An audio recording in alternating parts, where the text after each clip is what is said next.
Hello and welcome to the first live stream of 2021 covering all the Big Finish releases of this year. It's going to be incredibly exciting because we've got so many lovely things to look forward to. But before we dive into this, I'm joined by Luke. Hello, everyone. It's good to have you back. Yeah, thank you for inviting me. It's going to be it's only right. It's probably a bit of a long one. There's a lot of stuff coming out. Oh, I think this year is definitely the most for a long time, really. I feel like this is the most I've been excited for Big Finish. We've been fans for 7 odd years, and I feel like this is the most I've been excited for the output, really. Yeah. Mainly because of one thing, really. Yeah. David Tennant doing so much more thanks to lockdown. And then we've got Christopher Eccleston, of course, coming back. That's the big event on the horizon at the moment, I think.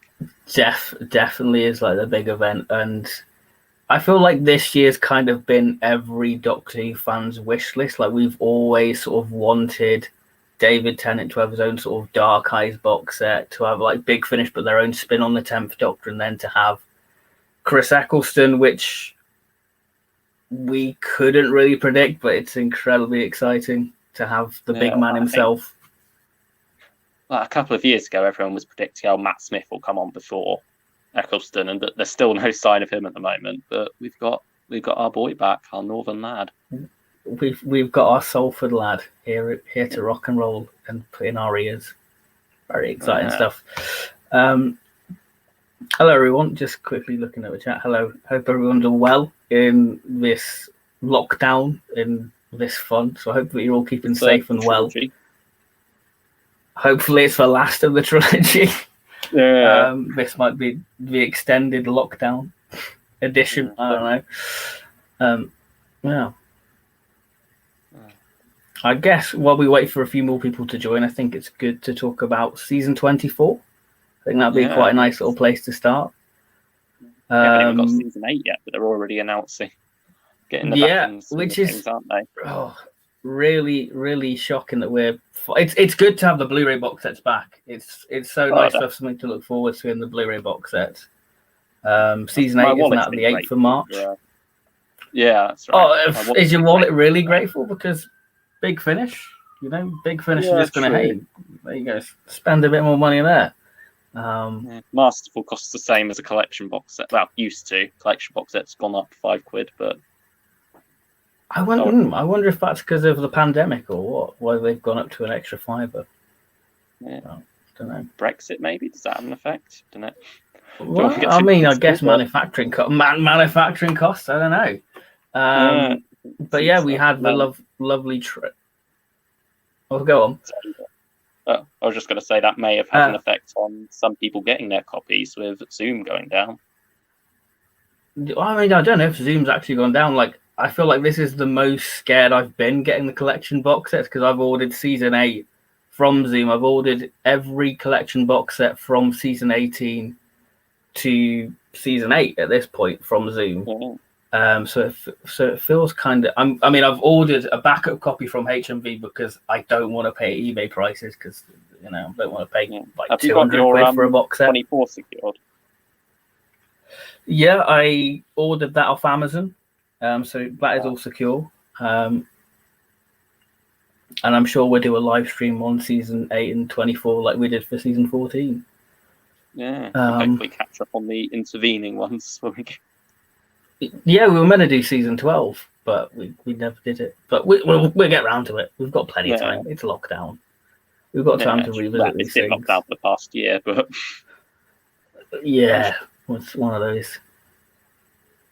But yeah, what do you think of the news of season 24? Was it like one you expected, or are you glad to see it's out there, or you just kind of like, oh, rather another series or season? I was expecting 20, to be honest. That's the one that's seemed, because we know they've recorded some of the special features for that. I think even before lockdown, they got the King's Demons one recorded. So I was expecting more that direction. Maybe they're saving that for like the 60th That seems a bit too long to wait, though. That would be, yeah. Yeah, I mean, that would be quite fitting. But it's, yeah, I feel like that one's been rumoured and sort of announced a good couple of years now, really. Because remember, Peter Davison and Janet Fielding and like the Fifth Doctor TARDIS team went to like Germany and they did like a road trip. So wherever that convention was, that's when it sort of got announced, I guess, by those lot. Yeah, I think at the moment they're just grabbing whoever they can, whenever they can, to do different things across all seasons, really, aren't they? I think what's stopping season 20 is I think they were going to film something in Amsterdam for Arc of Infinity, and I think that what they were going to do is like what they did for like the Visitation and Castrovelva, that sort of location documentary, and them just going around the locations. Maybe I think that's what they were planning. I think Mark Strickson was meant to be presenting it. He's got a good, because he presented Castrovelva as well. He's got a very good personality for presenting, I feel. So that should be. Yeah, he did the Visitation as well, didn't he, back in 2013 for the special edition? Yeah. Pretty cool. But the trailer for season 24 was pretty darn cool. Yeah, it was definitely a good trailer. Like getting all those little cameos in there, and then finally the McCoy reveal. I think that was even more exciting than the 26th one, where we just had the umbrella tap on the window. There was something about the setup there with the 24, like the very 80s, bright lights and everything. Yeah, definitely. Something special seeing McCoy pop out with his spoons. I mean, he looks so good in the costume. Like Moffat said a few years ago, but the Doctors don't look that great. But McCoy still rocks it. Still rocks it. Davison certainly rocked it in obviously that's going back a few years now, Time Crash, but God. I think they proved that it can be done. I mean, McCoy for the 60th. So sure. Yeah, who knows? And special features wise, there seems to be quite a good selection on that one. I think you have to, when you've only got a 14 episode season, you have to squeeze some good stuff in there, and it looks like they're doing it. I think as well. Effects this time around, I don't think. I think the McCoy stuff is basically just put all the footage back in, what was cut from the cutting room floor. I think that's what the focus is with the McCoy stuff, rather than updating it. I don't really know what you could update for season 24, really. They're not really CGI heavy stuff, personally, I don't think. I think, maybe even Time and the Rani update the sort of TARDIS being shot down. I don't know. Didn't that have it done already on the DVD? I can't remember. I don't know. It's been. I mean, Time and the Rani is not one you often go for when you're gonna watch a Seventh Doctor story. Yeah, that's true. Yeah. That's sort of like a weird, almost Sixth Doctor style story, isn't it? In some ways. Yeah, you can tell that Colin could still be in that one. Definitely. Yeah. Well, very much. Season 24, all of it is the series itself trying to find its feet, trying to find what it wants to do going forward. I mean, there's been quite a bit of a backlash online to this announcement, which I guess is to be expected with Doctor Who fans, because we're never happy. But I guess it's one of those things that you've just got to get out the way, and I think they've put enough effort in it. Has to happen sooner or later. Yeah, and I think I'll get it out of the way sooner so we can save the good stuff till the end, rather than it just the collection series ending with the ones nobody wanted. Like they did something similar with DVD Terror of the almost said Autons. Their Terror of the Zygons was saved till the very end, so that there'd still be some hype left around there. I mean, they've definitely gone the right way about it, like you say. Like the special features seem quite exciting. The Doctor's Table, they're always a treat to watch. The Behind the Sofas are going to be interesting with having Colin watching it. See if I bet Colin's going to have a bit of. Yeah, I bet Peter's going to be a bit brutal, and Colin's going to be like, "Oh, here we go." I mean, we've even got Janet and Sarah in there. They're sort of regulars Janet behind the sofa, but teamed up with Peter, that's going to be a riot. Oh, they're just a treat to watch. They're really a treat to watch, those three together. Like, Sarah Sutton has no idea what's going on. Janet Fielding's just busy ripping the show apart with a little blanket, and Dave's just going, "Why am I here?" Yes, it's fun. It is fun. You get that little tease in the trailer where he's just like, "Oh, this is terrible." So that's going to be. I bet he's thinking, "I'm glad I left when I did. Otherwise, I could have been stuck with some of that stuff, really." So I think he left at the right point. Maybe he'll come back with a new appreciation for not Fury, Warriors of the Deep. I like Warriors of the Deep. That might be a bit of a hot take, but I enjoy it. Oh no, I like it, but I think that was around the time where Peter made his decision to leave, wasn't it? And I think it must have been. Yeah, I think he said some not bad things about Warriors from the Deep, but I don't think it's one of his favourites. But maybe after seeing the quality of later seasons, he'll have a new appreciation. He's not a big fan of Black Orchid. He's not a big fan of that one. Oh no, he sort of said that felt like the wrong script had landed up in the Doctor Who production office, and they made it anyway, didn't they? Yeah, I feel like season 19 is quite interesting. I reckon you could get quite a few lost stories out of it, really. Because wasn't Davison's first story meant to be done by the people who did Meglos? So that would have been project very interesting. Something like that. Yeah, something like that. Something definitely like that. Yeah, and apparently that wasn't really workable, so they obviously rearranged it all, got 4 to Doomsday first. Yeah, because that was the first one they filmed, wasn't it, for Davison? Yeah. But yeah, that's season 24, I guess, coming out June. Ready for us to dive in with our unlimited rice pudding and watch that.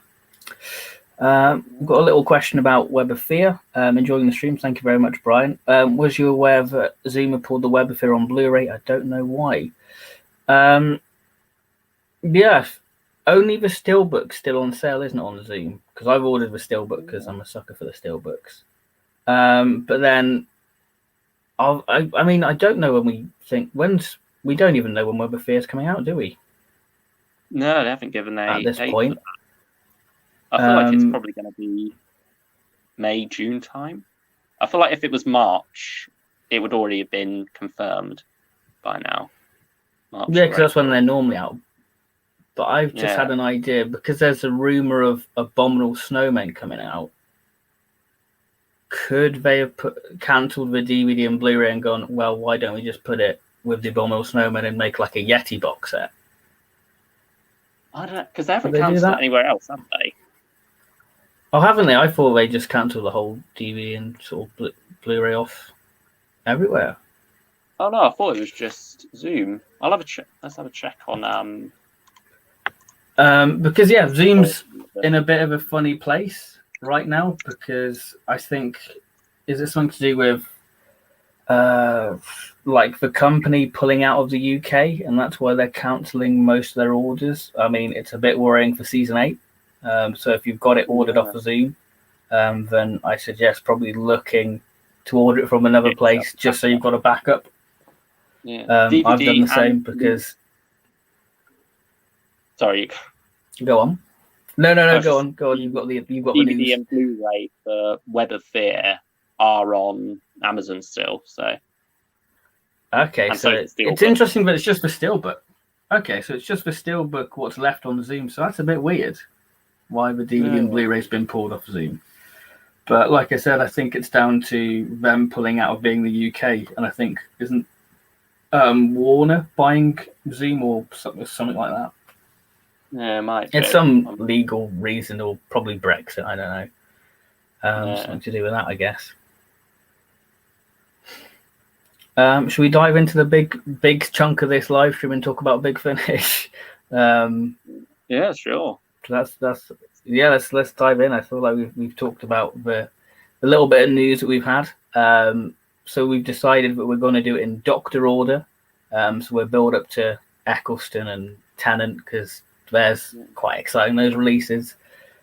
Stick around. I guess we're about those.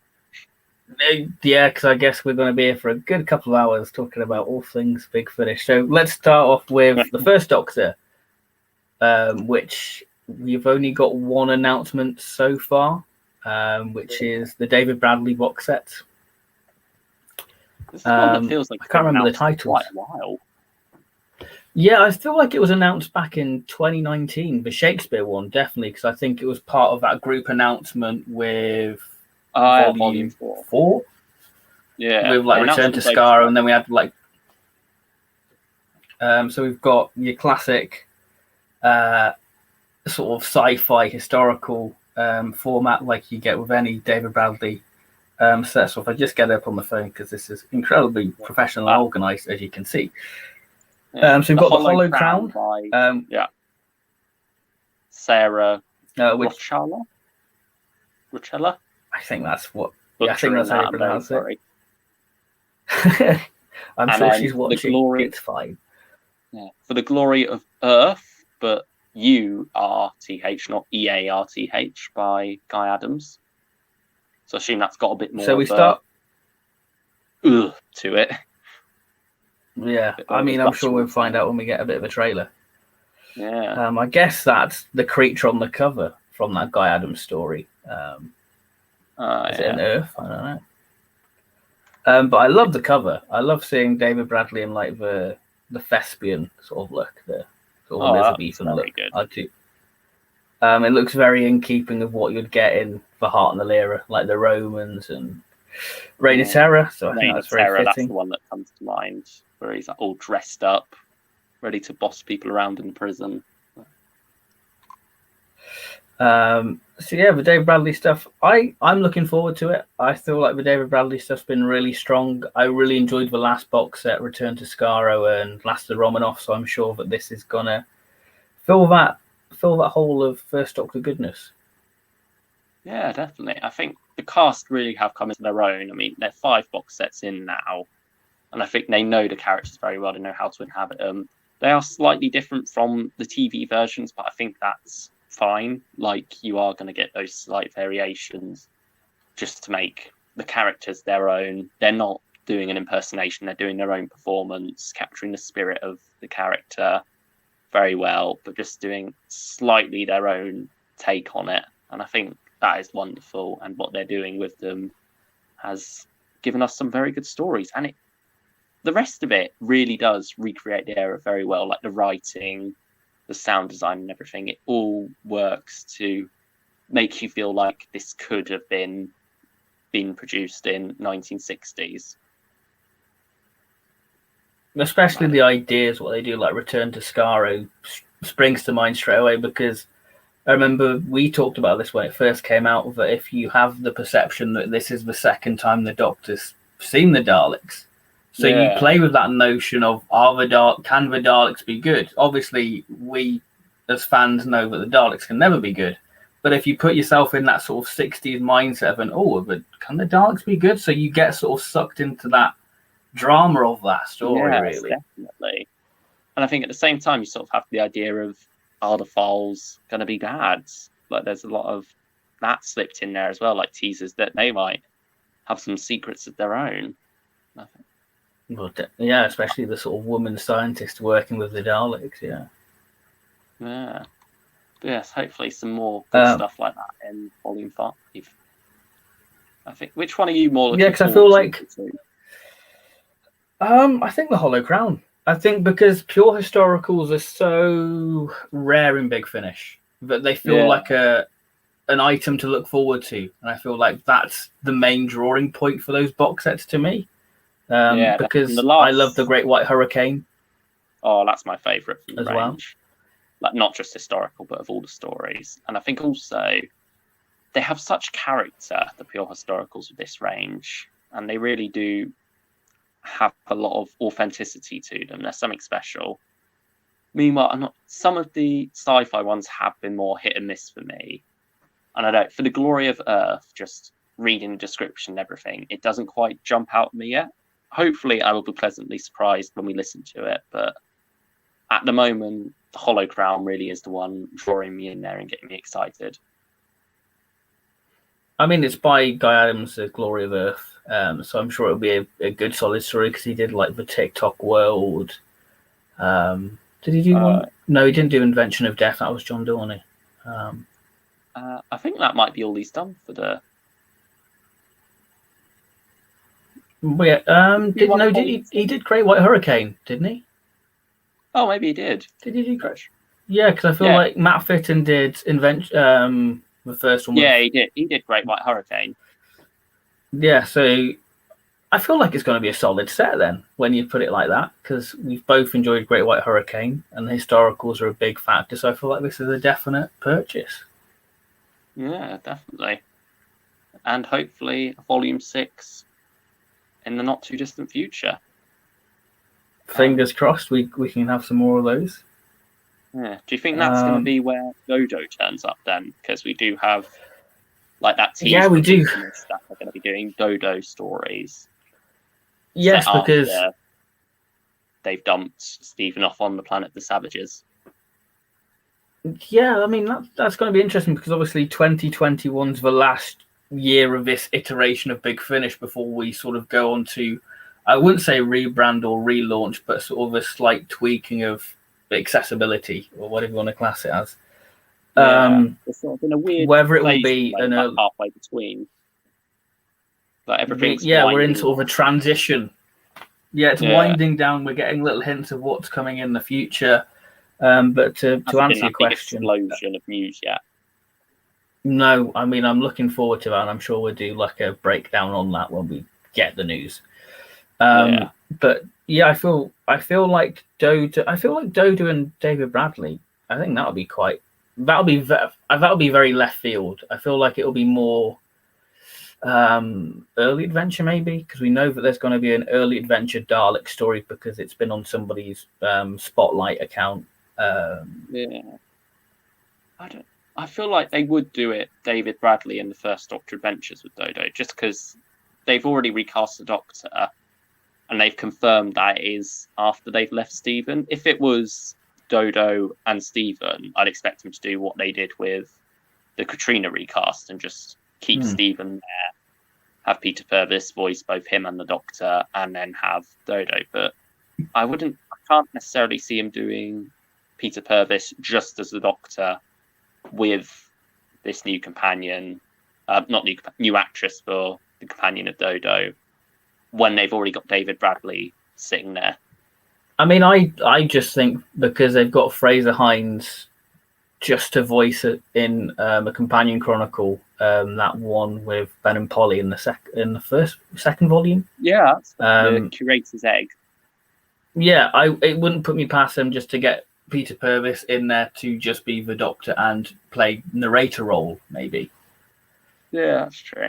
I think if they had him doing the narrator role, I could see that. I think it's going to be interesting where this Dodo stuff's going to fall into place. I mean, it's great that we're exploring a side of sort of Doctor Who they haven't touched yet, because I guess it's becoming less and less for Big Finish to go, oh, we haven't explored this area of Doctor Who yet, let's do it. And I think that's going to be quite exciting. Yeah, that's true. But I think the last big push into a new era we had like that would have been Matthew Waterhouse jumping on board for the Fourth Doctor adventures. We sort of finally got to push into E-Space territory in full cast. I mean, I would say Chameleon as well. I feel like Chameleon was a big sort of push into a place that we haven't seen. We see why Chameleon was put in the cupboard all those episodes ago. So it was nice to get that bit of fleshed out. Time, weren't they? I mean, January, Chameleon was last year. No, 2019. Chameleon was. Chameleon Empire was in March. But... Yeah. Oh. Well, no, what? So there we go. I can't remember now. I'm getting.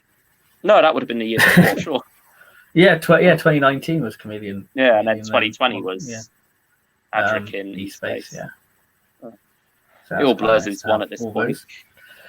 I mean, time's time at this point, really. Yeah. And to be fair, with Dodo gets some... the Dodo stuff, if they are going to recast her, I think they would eventually do Stephen, First Doctor, and Dodo stories anyway, wouldn't they? Yeah, I feel like that would have been more of a logical point if they were going to do Peter Purvis to do that first before going in after the Savages. Yeah. I mean, we've had Gemma Powell in the early adventures alongside William Russell and Carol Ann Ford, so I could see this Dodo recast bouncing between the two, like performing alongside David and then Peter Purvis in the other stories. Yeah, because Gemma Powell was in Age of Endurance before the David Bradley stuff, so it would make sense. And Fifth Traveller, but then they shifted more into, because hasn't William Russell retired from Big Finish now? I don't know if it's been official that he's retired. So I think certainly hasn't recorded one in a long while, because the Susan's War episode that was ages ago.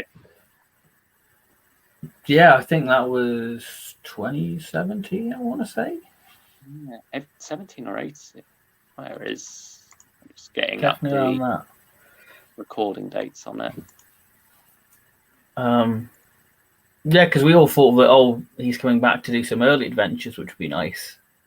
Yeah, and then we were waiting ages for early news of what it was.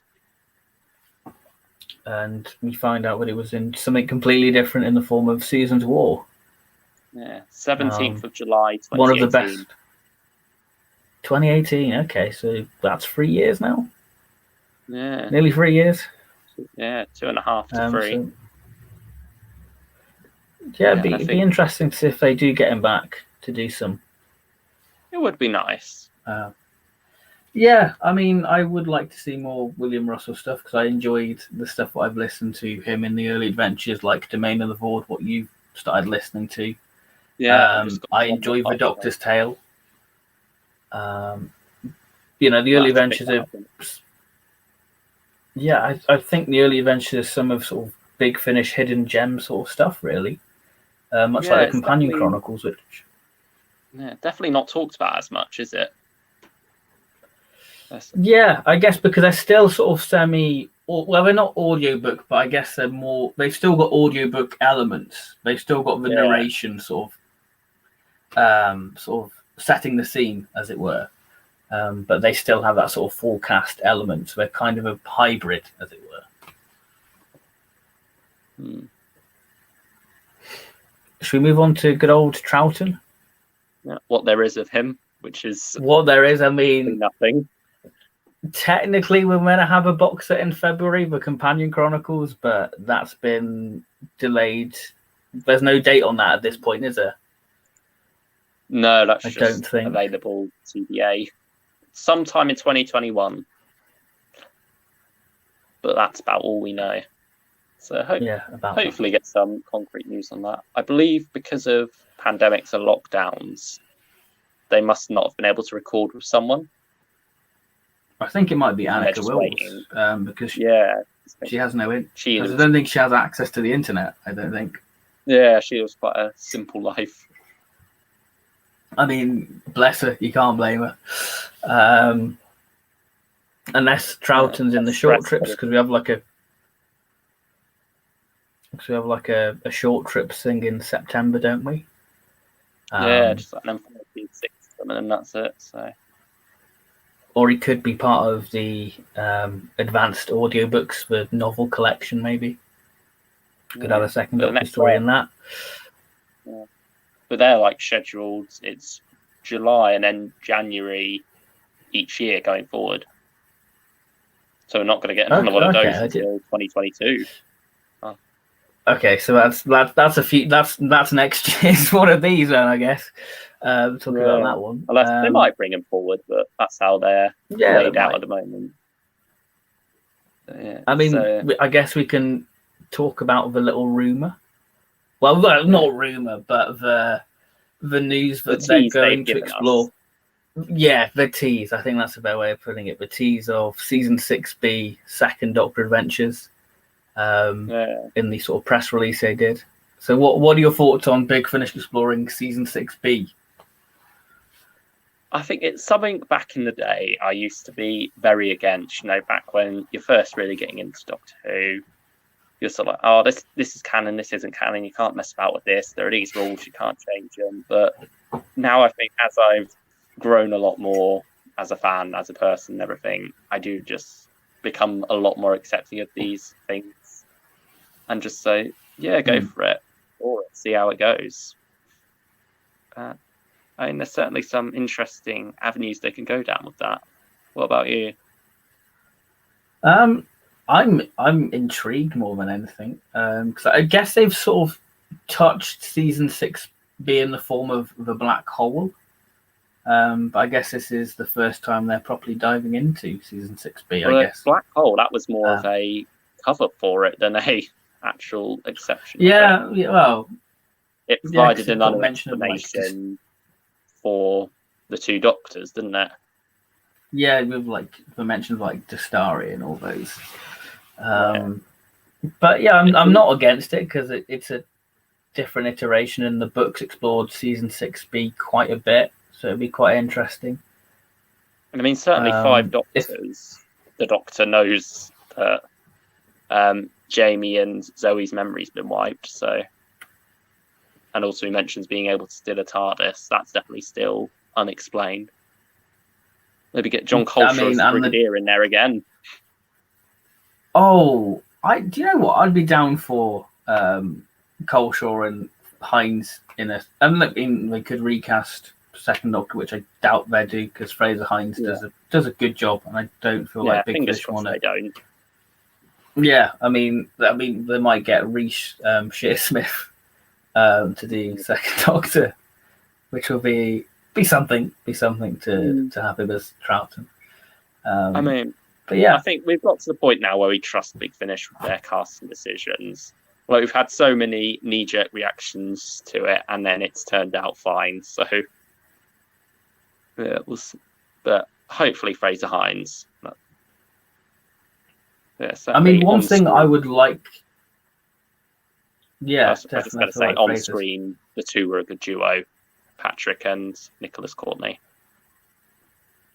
I think that would be quite a wholesome thing. I was just going to say, if Big Finish were still doing the comic adaptations, because obviously they're still up in the air whether they've been axed or whatever, but I would like them to sort of do the Scarecrow story. What was the Second Doctor's last adventure, was it technically, before he got taken away to be properly exiled to Earth? I feel like the Scarecrows were Time Lord agents or something like that. It was something quite ridiculous, but I'd love to see an adaptation of that. I think that would be great. We've got mentions in the chat of the terrible Zodin. Yeah. I mean, Laird of McCrimmon. Masterful. Yeah, it did, yeah. Terrible Zodin, with Mark Gatiss doing that. Laird of the McCrimmon, I think that would be a good one to have as a lost story, as Pitchfield Black said.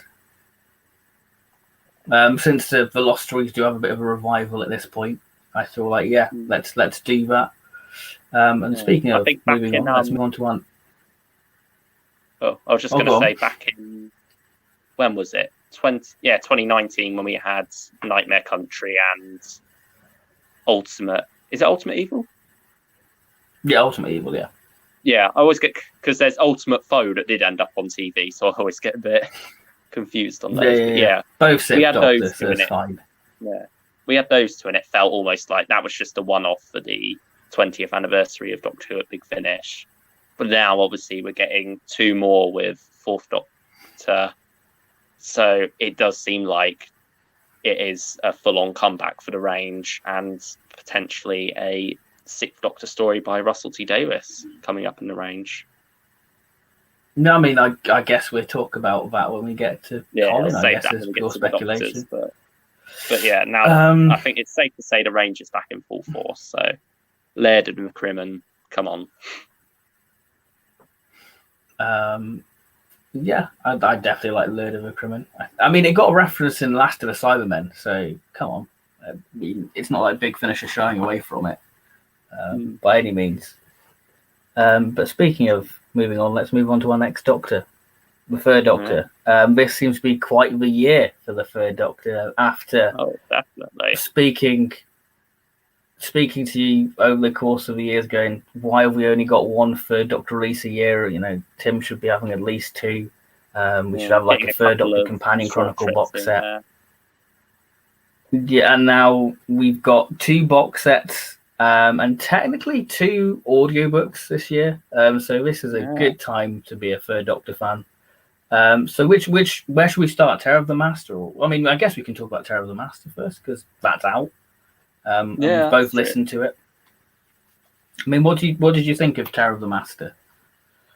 I think it was a very enjoyable story. I think John Coleshaw is the perfect voice for reading audiobooks. He has so many different characters in that mouth of his, so many different voices that just come out.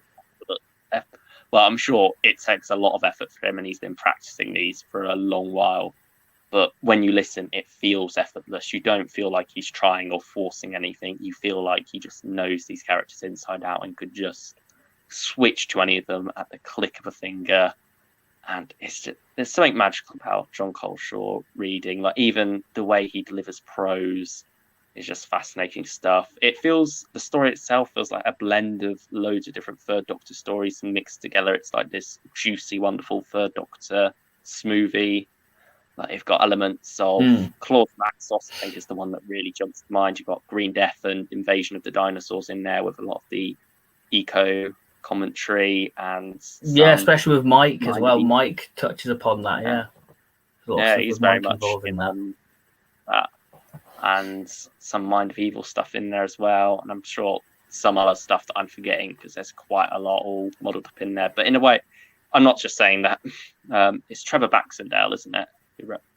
Yeah, Trevor Baxendale, yeah. I think it doesn't feel like he's just copied all these elements and stitched them together in this awkward hodgepodge. It's very well made, very well done. It's its own story still, but very much inspired by the era around it. And also something unique and special in that it is the Third Doctor just with Unit between Joe and Sarah. Like, he doesn't have a companion with him, and it's sort of exploring that awkwardness of the Unit family is coming to an end.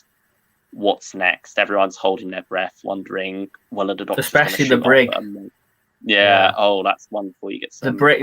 That's the whole dilemma of the story, isn't it? That's like the first, I guess, 20 minutes of the story. The brig trying to find a case to make the Doctor stay on Earth, and then in the sort of latter end of when the Third Doctor's in the TARDIS, it's like, oh, don't worry, I'll go. We'll soon be on our way. So it is like a perfect blend, like you say. And John Coleshaw, like you say, fantastic, versatile reader, and I guess a fitting person to voice a Third Doctor story, because John Pertwee was renowned for The Man of 1,000 Voices, doing the Navy Lock, a big radio comedy series where he practically voiced every character. So I feel like John Coleshaw, in that sense, plays a nice little tribute to John, and we get the introduction. Yeah, pretty much. And we've got a nice little introduction of the Whomobile. You've got the classic action scenes. You can imagine, the Doctor and the brig in sort of BBC television studios, just walking past Bruce Forsyth and all that sort of stuff. That's it. You get the Demons reference with BBC Three as well.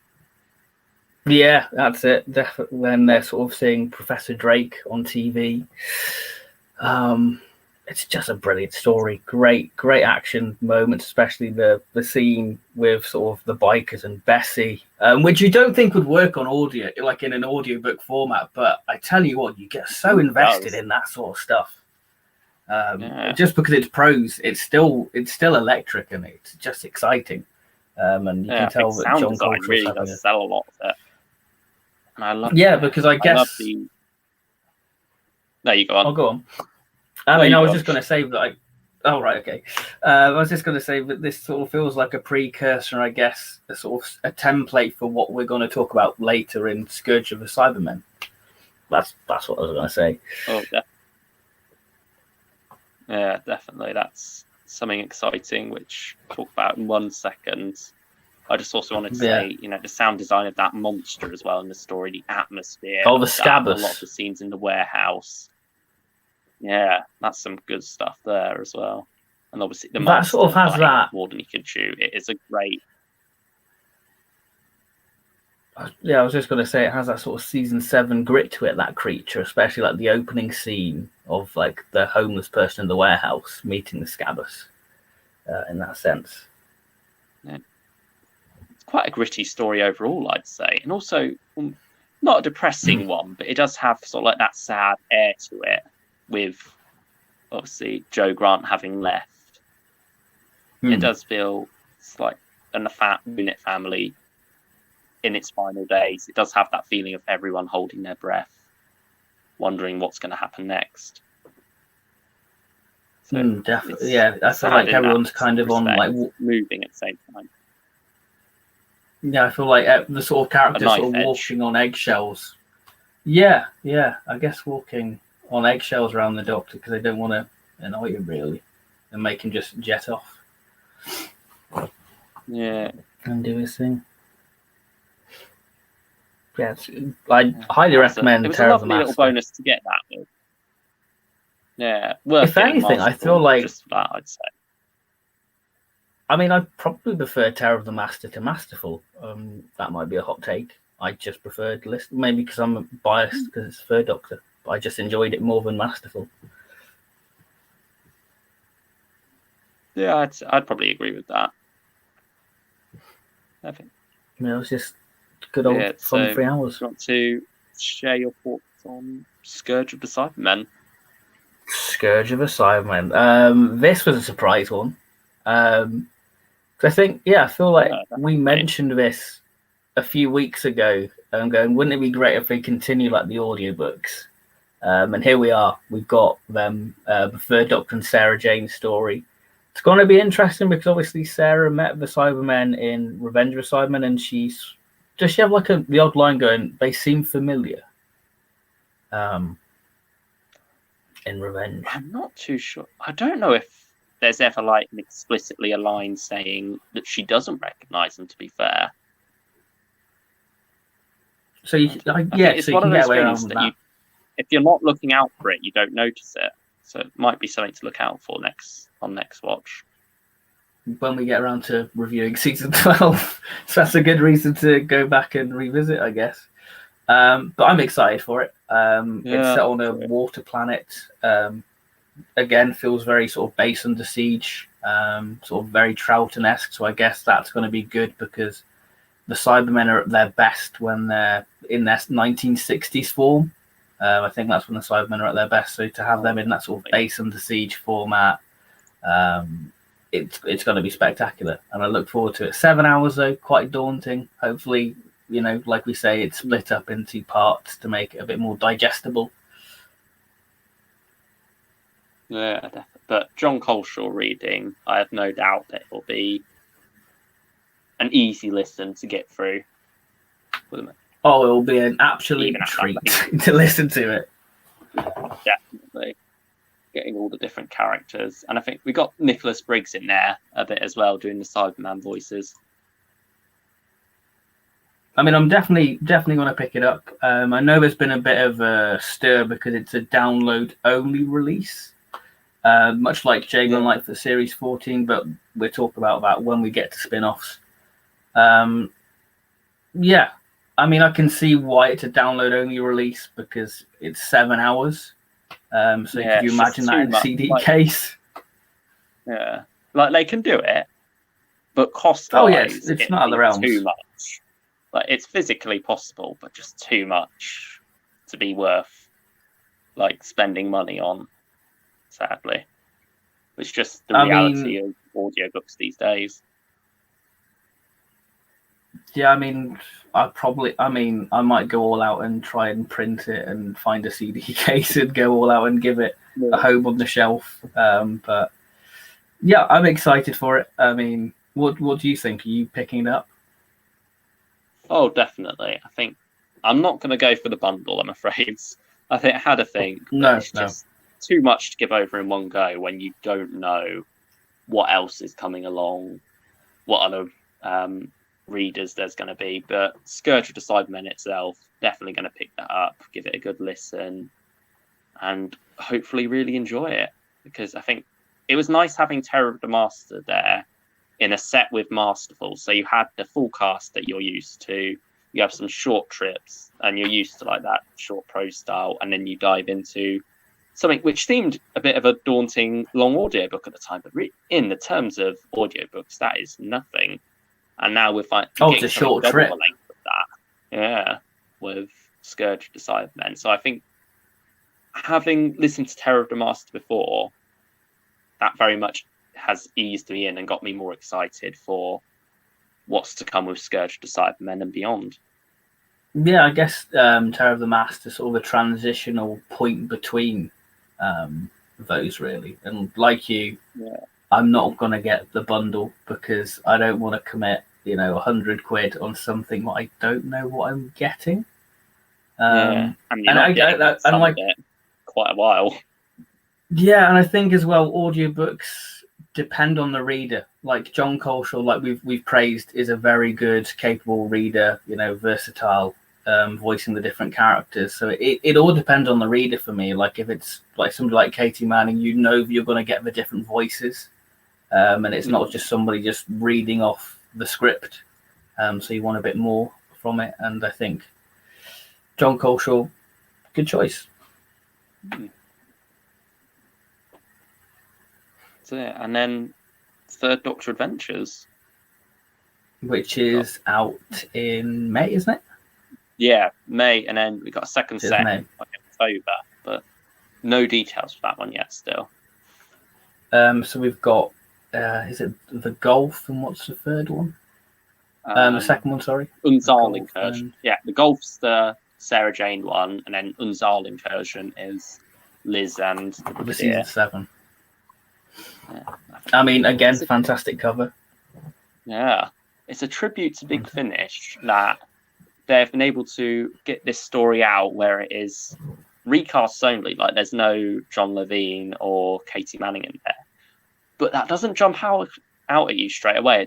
You don't instantly realise that it is all recast because they've taken the time, they've weaved them in one by one. You started off with just Tim and Katie together, and you've got Katie praising him, you've got Tim getting more and more comfortable in the role, getting better at voicing it, and then slip in Daisy and John as the Brigadier, and eventually it gets to this point where it feels like you've earned this box set where it is all recast, but at the same time it doesn't jump out at you instantly like the first Doctor Adventures did at the time. This feels like that gradual progression.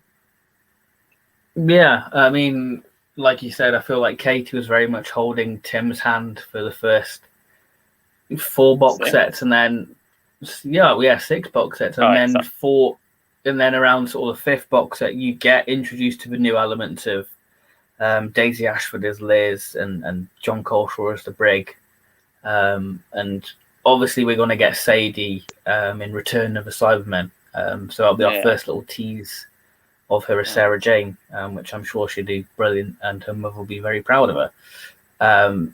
So yeah, I feel like they've done it gradually. It's not like been a big shock where we've gone, okay, here's your recast box set.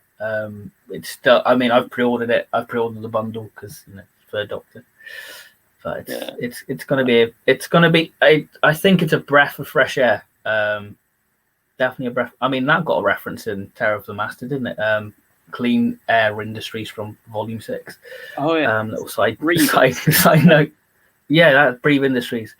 So yeah, I feel like it's a welcome change for the Third Doctor adventures to have that sort of explore a different place in his era. So season 7 and season 11. Yeah. And I think Katie said on I saw on Twitter someone mentioned about how it's a shame we're not getting Katie for this box set, but she said she's just one of 3 Third Doctor companions. She's had her run with Tim now for 6 box sets. It's time for her to let some others have a go, and she's going to be back. We know she probably in Volume 8, I'd imagine. Likely one, if not both of those stories, is going to be a Joe Grant story. Yeah, I mean, it's just nice that the Third Doctor era completely opened up to us now. Like, we started off limited to just space stories and the odd unit story, which awkwardly didn't feature the Brigadier, like them being sent off to places, like them doing a Sea Devils. But now the whole era is our oyster, or Big Finish's oyster, and we just get to enjoy what they do in it. It seems like I'm some kind of galactic yo-yo, which it's going to be fun to yo-yo between the different eras of Pertwee. It's going to be great, and hopefully each year we get one Joe Grant story, one Sarah Jane, one Liz story. So we get a bit of balance. Maybe have a solo Third Doctor story, maybe Free and Brig. That would be nice to have. Yeah. I mean, we've had Terror of the Master now, so even though that was an audio book, we've opened up that possibility. I mean, I'd definitely be down for that. We've got a question. Have we ever had a pure historical Pertwee story? Would it work, or would it fit, or would Pertwee feel out of place? I mean, I think the closest you get is Carnival of Monsters and Time Warrior. I think that's the closest you get to it on TV. But it's not really pure historical, but... Operation Hellfire. That wasn't exactly pure historical, but that was very close. Oh, in terms of Big Finish, definitely, because you had that sort of spy espionage feel to it, with the sort of Dane sort of cult vibe. Yeah, Our Humans ends up that. But the only... Well, I can't talk too much about the twist, but... Yeah, it's just the alien technology. Yeah, there's alien technology what makes it... and the Time Lords have sent him back. But it ends up not really being too crucial. No, it's more about Finch and Davenport, isn't it, really? Yeah, so I think that's... If you want to see how a Pertwee pure historical would play out, that's the closest you'll get Big Finish-wise. Well, yeah, in terms of audio, definitely. And probably one of the best from the Third Doctor Adventure range, really, I would say. From the Tim stuff, that is. It fits him very well, like John Pertwee's Doctor, in that you get this wartime action hero. I think that suits him quite nicely, the style of story.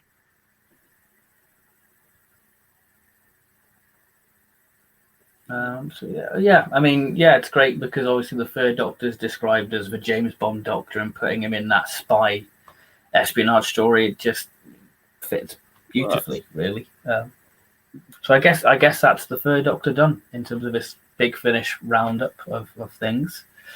We've got good old Tom Baker, which has been quite the year for Tom because we've got sort of 4 months back to back Tom Baker with obviously Series 10. What was that? You cut out a bit. I was saying 5 even with. 5. Victoria's one in December. Oh yeah. Oh, I forgot about that. Good old Time Lord Victoria say. Genetics of the Daleks. That was it. Yeah, Genetics of the Daleks. That was an okay story actually. That was quite good.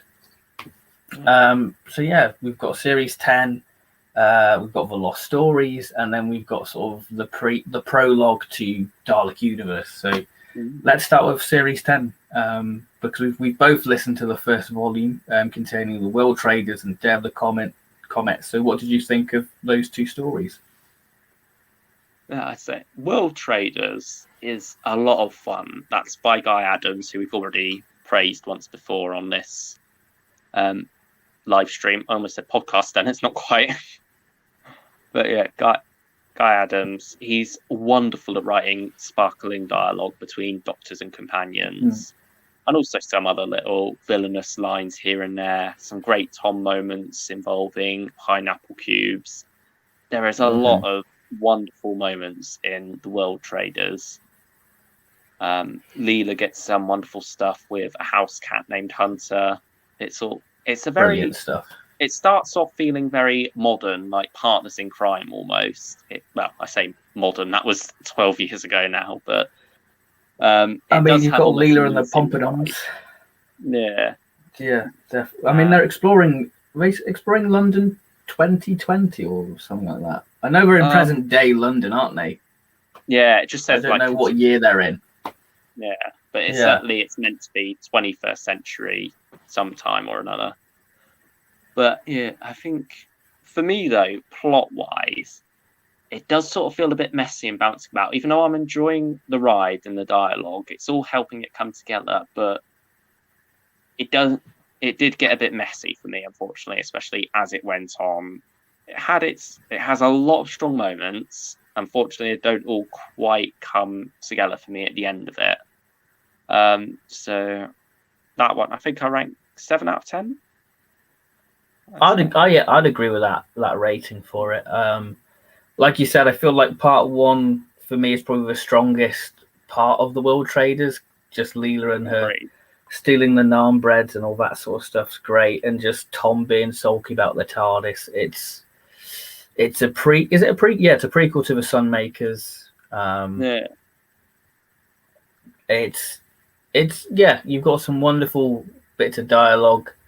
But yeah, it sort of loses me halfway through part 2 when it starts to introduce like the sci-fi ideas of like the different portals and all that sort of stuff. It's enjoyable. It's still enjoyable, but it's nowhere near the height what part 1 was for me.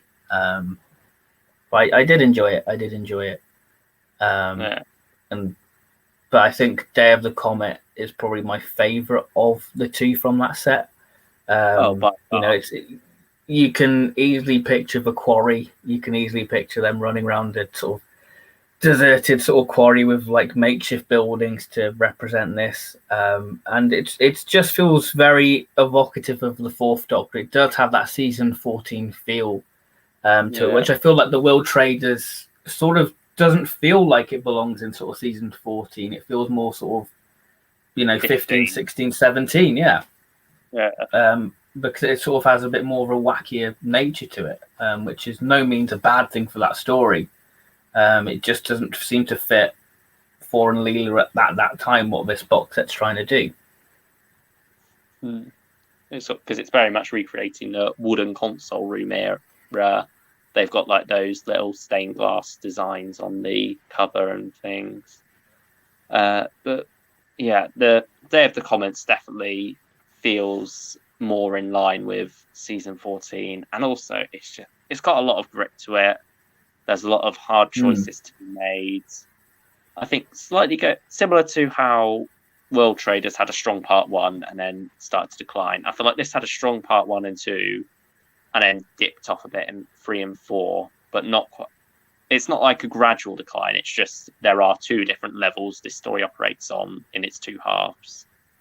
And that's not to say that the second half is bad at all. It is a very enjoyable half. There's a lot of good stuff in there, a lot of similarly complex moral issues, but it's just not quite what parts 1 and 2 were, sadly. Also, go on. Sorry, you go. I was just going to say, oh no, sorry. You go on. There's a tiny bit of delay, isn't there? That's making us. I think there's some sort of lag between us both. But I was just going to say, it reminds me a lot of Jonathan Morris's story from last year, which was also the second story of the series, Chase the Night, which actually, I had a look at the recording dates, was certainly recorded after, probably written after as well. And that feels like a lot of similar ideas with this society very much running its course. It looks like there's not much hope for the future, and then the Doctor could maybe save them, but does he have the right? And there's a lot of similarities between the 2. I feel they each have their own distinct style. Like Chase the Night is very much season 18 as well, whereas this is very season 14. But that one felt more refined in the issues it was trying to talk about. And Chase the Night just doesn't quite feel as refined in what it's trying to say yet. And so I like that Jonathan Morris went back to some of these ideas, and whether he did it intentionally or not, sort of like restructured it a bit and got that across even better in Chase the Night. And now I'm sort of talking more about the story from last year. So I'll drift back to the comment and say it's still a very good story and very enjoyable. We get a nice little reference to the Krillitane. Yeah, I agree with that. We get a little nod to the Krillitane, which I agree. I feel like this story has a few misfires with the direction it goes down. What we've said before privately, but this story could have gone a complete different way and probably made it a little bit more stronger for going down the way it should have gone down, really. I feel like the villains also feel a bit almost campy and sent up, but particularly the female one. There's something that just didn't quite fit right with the tone for me. Yeah, I can agree with that. I love Vacuvia. I feel like she would have been a good companion for the Fourth Doctor. Oh, she was wonderful. It's Vacuvia. I'd like to send Vacuvia. I feel like, I mean, we're going to get that next year with the new Neris companion. Hughes. Neris Hughes. Something? Yeah, Margaret first. I don't know what the surname is. Referenced in companion piece in Ravenous 3. So yeah, a long while ago now. Yeah, finally her in action, really. So Hopwood. What was that? Margaret Hopwood. That's the character's name. Margaret. There we go. I guess we can carry on talking about season 10 because we've got February's release, which I guess is out next week with Primeval Design and Thaddeus Nook's Travels or whatever it's called. Yeah, I think it was originally Thaddeus Nook's Time Tours, but they've renamed it to Tribulations of Thaddeus Nook, which sort of has a bit more of a more serious ring to it. It doesn't feel quite as season 15, but at the same time, having heard the trailer and everything, I feel like Thaddeus Nook's Time Tour may have been the more appropriate title. Yeah, I mean, the cover's definitely full of little Easter eggs for us Doctor Who fans to go, oh, look, it's that little thing. Yeah, we've got New Earth on there for one thing, Peladon. Yeah. And we've got one of the Winders on there, which I don't think it's going to be one of the Winders from Beast Below. I just think they've used the image from it. But they'll often do that, just reuse different things. I think one thing that slightly does worry me about this story is that obviously it's going to be about hopping to different points in history and stuff and having that be a concern. It feels like it's treading on similar toes to the World Traders. Yeah, because that does hop about a bit in the second half. Definitely. Yeah. I can see the similarity there with that. And I think hopefully when listening, that won't come across as much and it will have its own take on it. Yeah, I think my worry is that it might come across as like an anthology, but we have like a certain part in this area of history when we go on to another area, and then we sort of get this sort of disaster, as it were. But yeah, I mean, hopefully it utilizes the 4-part format because this is the second year the Fourth Doctor Adventures have used this format, which is brilliant. I'm all for 4-parters. Oh, it's nice having him back in like the main meat of his era. Yeah, it just feels proper. Just put it like that, really. Yeah, it just feels very proper. So I think, and then we have. Oh, sorry, it's for lag. It's for delay. Yeah, I know. I think we were talking about ages ago. We would have been saying, "Oh, I wish a lot of these stories were 4-parters. It feels too squeezed." Like during those first few years, but I feel after a while, the Fourth Doctor Adventures definitely found their feet in the 2-part format. I mean, I like that they've switched it up now, though, and I think we are going to be switching up even more going forwards. But yeah, I think it's by no means knocking the 2-part format. I think each story, for the most part, will work in its own format. Definitely. I guess we can talk about the second story, Primeval Design, which Just reminds me of one of the early main range stories, Land of the Dead, with sort of radioactive dinosaur skeletons, and that seems to have like a dinosaur skeleton on the cover. So it just gives me sort of Land of the Dead vibes, primeval design. Yeah, I think. Also, one other thing that's almost slightly hidden about that cover, Leela is in like, a red dress. Oh, so that's quite in keeping with like Talons and Fang Rock. Yeah, that's true. Then really, Leela changing her outfit. So that's a nice little attention to detail. Yeah, it's back in 1830, so she can't show too much skin. Yeah, can't show that ankle, or else, cheeky Leela. Might frighten the dinosaurs. Will definitely frighten the horses. I'm God. looking forward to that story. It's exciting. Yeah. I think that's the one I'm more excited about of the two. Yeah, it has a more Philip Hinchcliffe era feel to it, doesn't it? I don't know why, but I can easily imagine sort of like a night shoot involving that, with them sort of on like the cliff face with like a lantern or something like that. I can just picture that. I can sort of picture that sort of. I mean, it might not even be in the story, but I can just visualize that sort of aspect with it. Really. I love the setting as well, like going to Jurassic Coast and everything, seeing all that along there. Even though we're not going to see it, it's an audio, but it's a very evocative setting to imagine, I feel. And Big Finish sound design always does a good job, so I'm definitely hearing what kind of stuff the Doctor and Leela get up to in that story. And moving on to another era for the Fourth Doctor, we have the Lost Stories.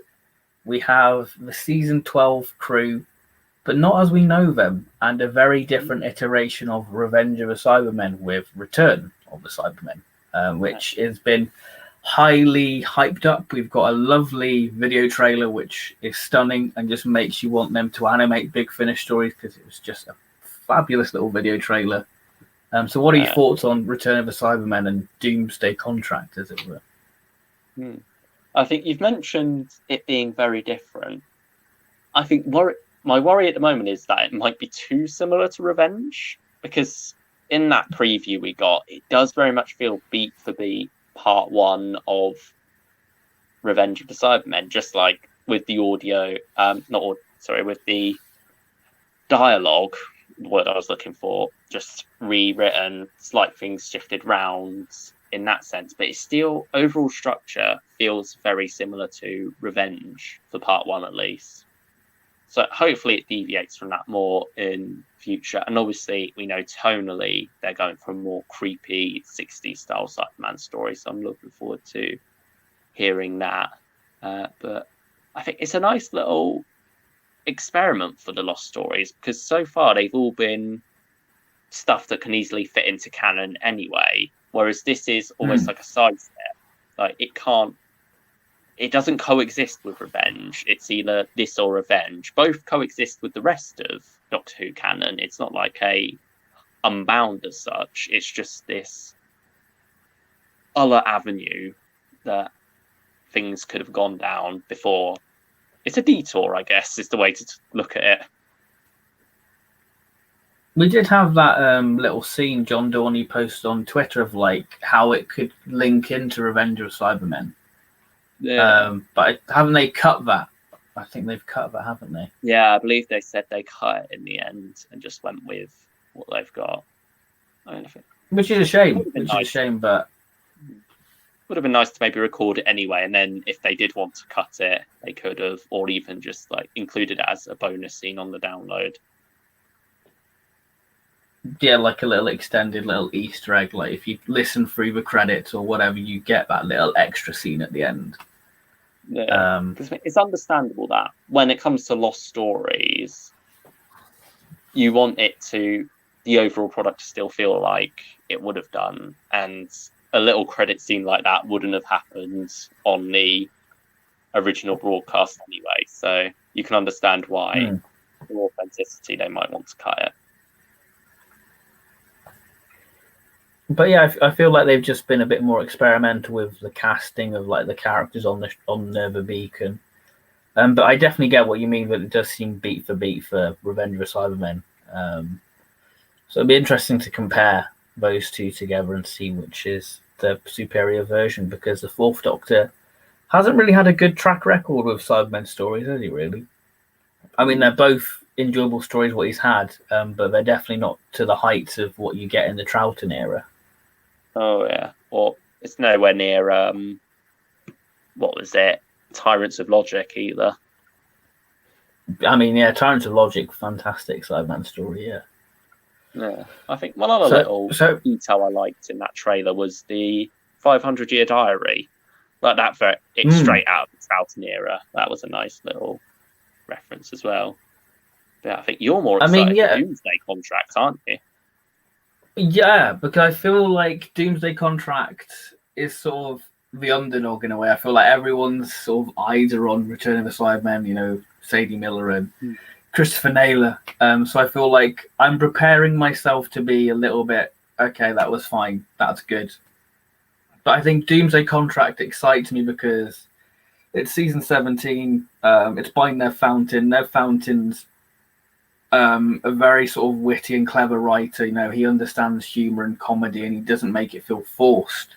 So I feel like he's the perfect sort of choice, as well as James Goss, to do the more wacky, eccentric stories of season 17, and the idea of the Fourth Doctor defending the planet Earth. Pretty nice, pretty cool idea. I'm all for it. It's been a while since we've had season 17 as well, because we've had Romana, but series 6 of the Fourth Doctor Adventures, it was season 18 territory. Season 9 was, again, season 18 territory, this time in E-Space. So now we're going back into that, and I think we both really love series 5 of the Fourth Doctor Adventures, don't we, for the most part? Oh, it's incredibly consistent series, that. That has some bangers in it. So it'll be nice to get back to that time in a way, send us back to 2016, 15. Yeah, 2016, and because I feel Lala and Tom first sort of set was 2015 with the novel adaptations, and then we got the series in 2016. So yeah, it's been a while. So I feel like that's why I'm probably a bit more excited, because we haven't heard those two in this sort of form for a while, and I do enjoy the Thor and Romana stuff from season 17. Well Mannered War, fantastic adaptation of the book and a brilliant story. So I'm excited for Doomsday Contract, and it just seems to evoke that season 17 feel incredibly well. Yeah, I love the images of the cover on the cover of those aliens, where it's just those faces on like those weird, almost like watercolored bodies. I'm not sure how to explain it, but there's something very otherworldly and fascinating about the look of those. Yeah, it sort of looks like a cheap, tacky 70s spacesuit, what you'd see in like Underworld, but with like a cool effect, what you'd see in like Green Death, with like sort of the fluorescent sort of feel to it, like a fluorescent skull. I feel like that just feels very on brand for season 17, with like Nightmare of Eden sort of costume design, really. Yeah, very. I think it's gonna be a good month for the Fourth Doctor. Definitely is. Definitely going to be a good month for good old Tom. On to his final one. The Dalek Protocol by Nicholas Briggs. Yeah, well, that we know of at this point. We have the little prologue to one of the big blockbusters of the year, Dalek Universe. We've got the trailer for this, so I guess we can talk a little bit more in detail about it. Yeah, I mean, this is the second time the Fourth Doctor's been on Exelon, first being in a Fourth Doctor adventure. One titled The Exelons back in 2015. I think that wasn't actually and this story, Exelon, though, was it? Well, yeah, the planet wasn't named, was it? It was like E4 Delta, whatever, something like that. Yeah, but it was like...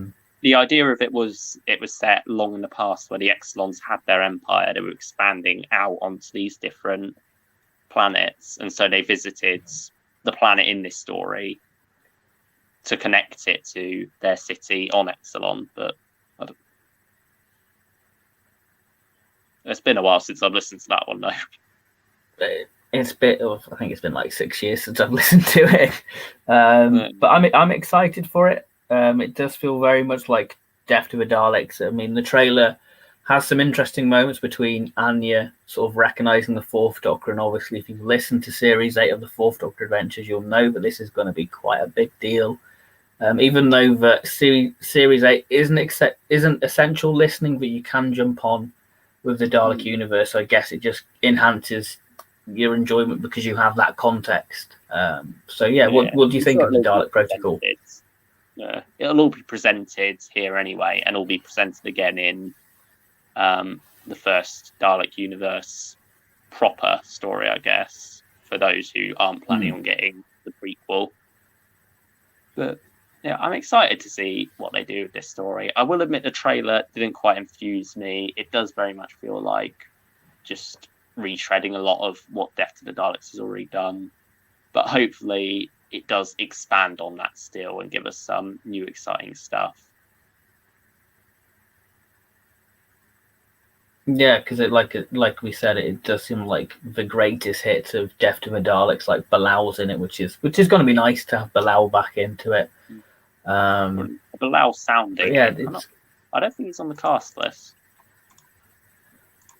I just thought Bilal might be. I feel like Nick Briggs would include Bilal in some point because he's the biggest Death to the Daleks fan out there, and so I just thought Bilal would be in it. How long after it's set, and also how long Exelons live. Yeah, that is a point. Might see the return of the Root, destroying some Daleks. I mean, do we have the cast list for it yet? Technically for it? Or... Yeah, we do. K9 versus the Root, that'd be fun. That will be an experience, K9 versus the Root. Yeah. So yeah, we've got all the so Tom Baker, Louise Jameson, John Leeson, Jane Slavin, Joe Sims, Nicholas Briggs, and then the other two are Jez Fielder and Anna Mitchum. Okay. So it almost feels like it's quite a small guest cast because the main cast is so big with Jane and Joe in there. But I feel like that's going to make it quite nice, so you get to really know these characters over the course of how many episodes the characters live for within the story. But yeah, Dalek Universe is one I'm incredibly invested in at this point. I guess that covers Tom. Cover. Oh, lovely cover, and it's nice to see that the Death to the Daleks design are getting more recognition because I love the Death to the Daleks design. It's one of my favourite sort of colour schemes for the Daleks. Yeah, I think hopefully it'll come out before Dalek Universe 1. Like I don't want it on the same day necessarily. I mean, normally they do sort of a Tuesday. You get your one story, then second day you get Wednesday you get your other story. So maybe Tuesday you get Dalek Protocol, and then you get a big event with Dalek Universe on the Wednesday. We'll see how they decide to play it. I'm sure we get a countdown to Dalek Universe. I'm sure we get some sort of big grand statement. Definitely would get something like that. So should we move on to Davison? Yeah, I think he's not got much coming, has he, that we know of? I think it's just just two technically at this point. I mean, just two. Yeah, just two at this point. Do we want to talk about End of the Beginning now, or save that for a later Doctor? Because it's. I mean, do we save it for McCoy because McCoy's got nothing? Yeah, it will be nice. Save it for McCoy. Let's. So for Davison, we've just got the main range story, The Blazing Hour, which is out probably next week.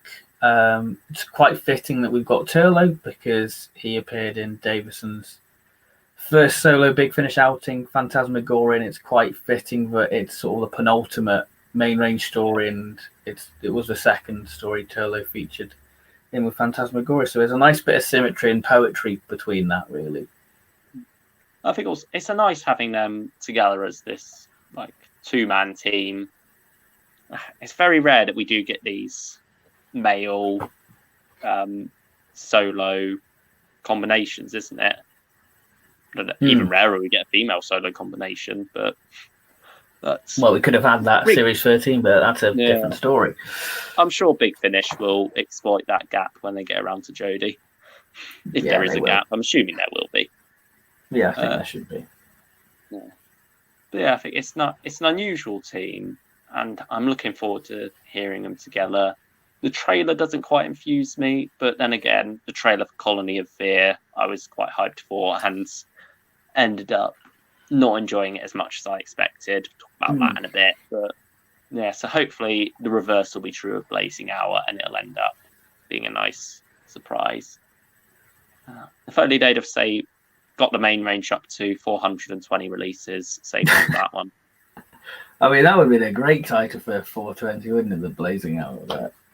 Sadly, we've got it cut short. I thought it would be a historical from the cover. I thought it looked quite historical, like an Egyptian sort of style figure, and then sort of this sort of monstery, like Igor type looking thing on the cover. But it's in like the far future, isn't it? Yeah, like on a far off planet. It's good. I think there's not really meant to be many monsters in it necessarily. It's more meant to be a story of a disaster story and human tragedy in a lot of ways. I mean, it could be a surprising one because Peterloo Massacre, that was quite a human drama, and I think that one took everyone by surprise. So maybe the Blazing Hour is sort of another underdog, maybe, for it. I think Davison's definitely got a good track record in the main range. Yeah, Davison's sort of the Doctor where I'm like, yeah, I'm looking forward to it regardless, because I think he's sort of the unsung hero of Big Finish in a way, because I feel like he's got some of the most consistent stories out there, especially over the recent years with Mark and sort of Aquitaine and all his trilogies with Peterloo Massacre, all that sort of stuff. Like, Davison's just been the most consistent in the main range for me. Yeah, definitely. I think Colin stepped up not Colin himself. He's always been on top form with his performances. Yeah. The Sixth Doctor writers, I suppose, stepped up last year. I think he was my favourite. He had my favourite set of stories in 2020. Yeah, Cry of the Vultures, Scorched Earth, Flight of the Pimpernel. Really good set of stories there. Lovecraft Invasion was good, but probably the weaker of the Sixth Doctor releases, I would say, of that year. Yeah, that's it. It was my least favourite of the 4, but still a good one. And I think that's a sign of how well that's gone for him, because my least favourite 5th and 7th Doctor stories, I wouldn't rank anywhere nearly as highly as I would Lovecraft Invasion. I mean, I guess speaking of Sixth Doctor, I guess we can move on to it. The man himself. I think. Should we talk about Mark quickly, actually? Because we do. Yeah, let's talk about Mark, because Mark is. We don't have an official announcement or anything, but we know we had the Lost Resort and then a release called Perils of Nightmares, which we've learned is going to be a double bill release with Nightmare of the Daleks and another story. Originally meant for the main range last year, but due to pandemic-related reasons, it has got pushed back and hopefully comes out this year, we're assuming. We don't know for certain. We're just being optimistic, I suppose. But yeah, whatever form they come out in, probably as a box set together, but they may do them separately, I don't know. But yeah, what are your hopes for those? I would like to see them, because I've really enjoyed the Mark set of stories, especially the first. I don't know what you'd class the first sort of set of Mark stories. So I guess it's not even a quadrilogy, is it? It's just quite a few. Quintilogy. Yeah, quintilogy. Tartarus, Warzone and Conversion, absolutely brilliant sort of stuff. And wonderful character stuff with Mark, what was continued in Madquake, which is great. But I would like them. I think a box set would be nice, and I think it would work as a box set because the Mark stuff has been. It all leads into the next, doesn't it? Hugely? Yeah, the Mark stuff does feel like a mini series, and if you listen to it from Tartarus to Madquake, you do have a sense of payoff listening to it. You got with that those characters, you get to see them. Didn't you? Yeah, of all that sort of stuff building up. You get little hints of the Cybermen and the loss of Adric in Tartarus, and then you get to Warzone and you get the revelation that the Cybermen are here.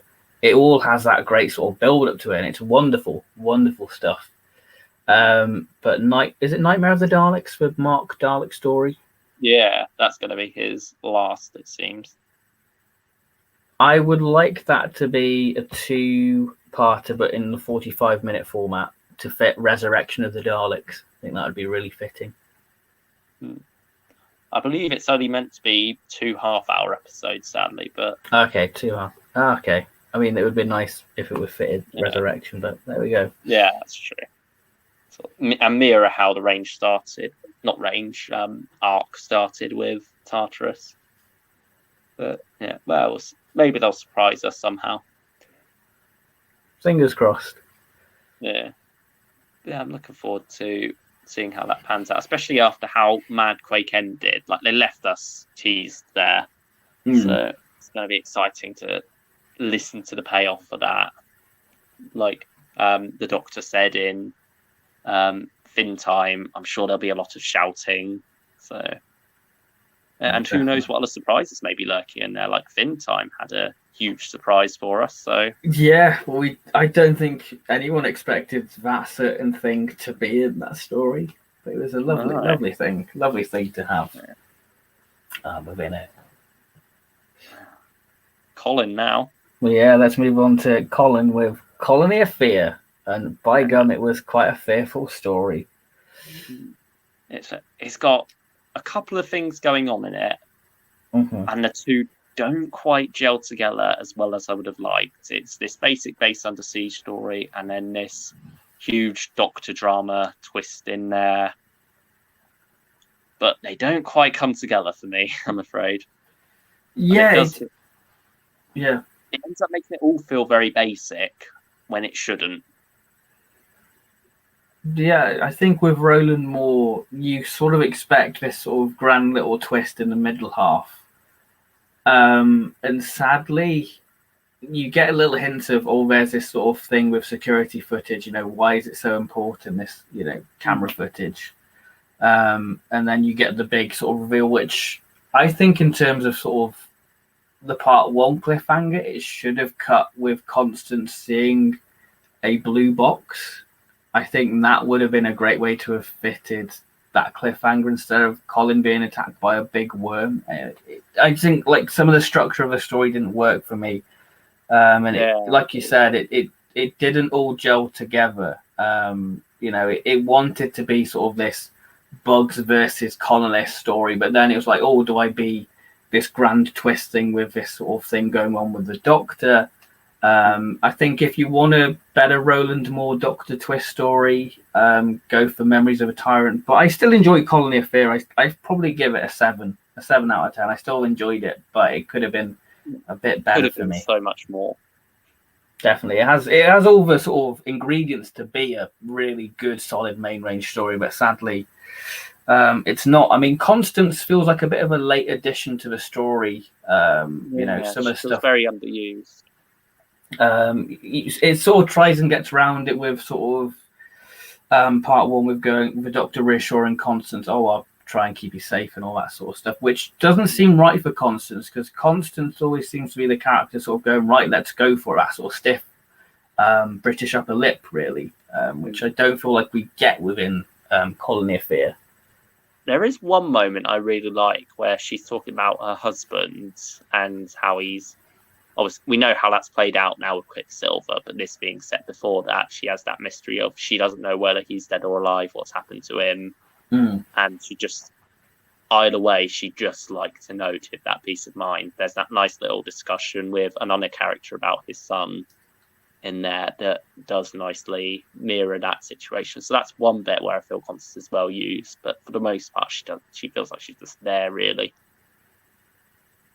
Yeah, I'd agree with that. Yeah. Hopefully, she is better put to use in the 11, though.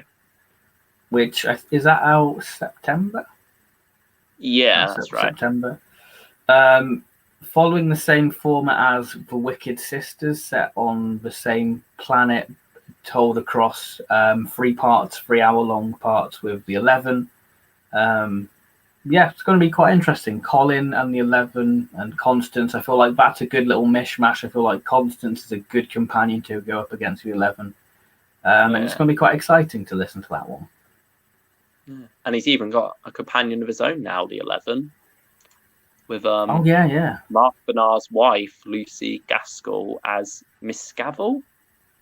I think like didn't she play a character in Blink? Sally Sparrow's friend. Yeah, there we go. There's a little tie in there to that.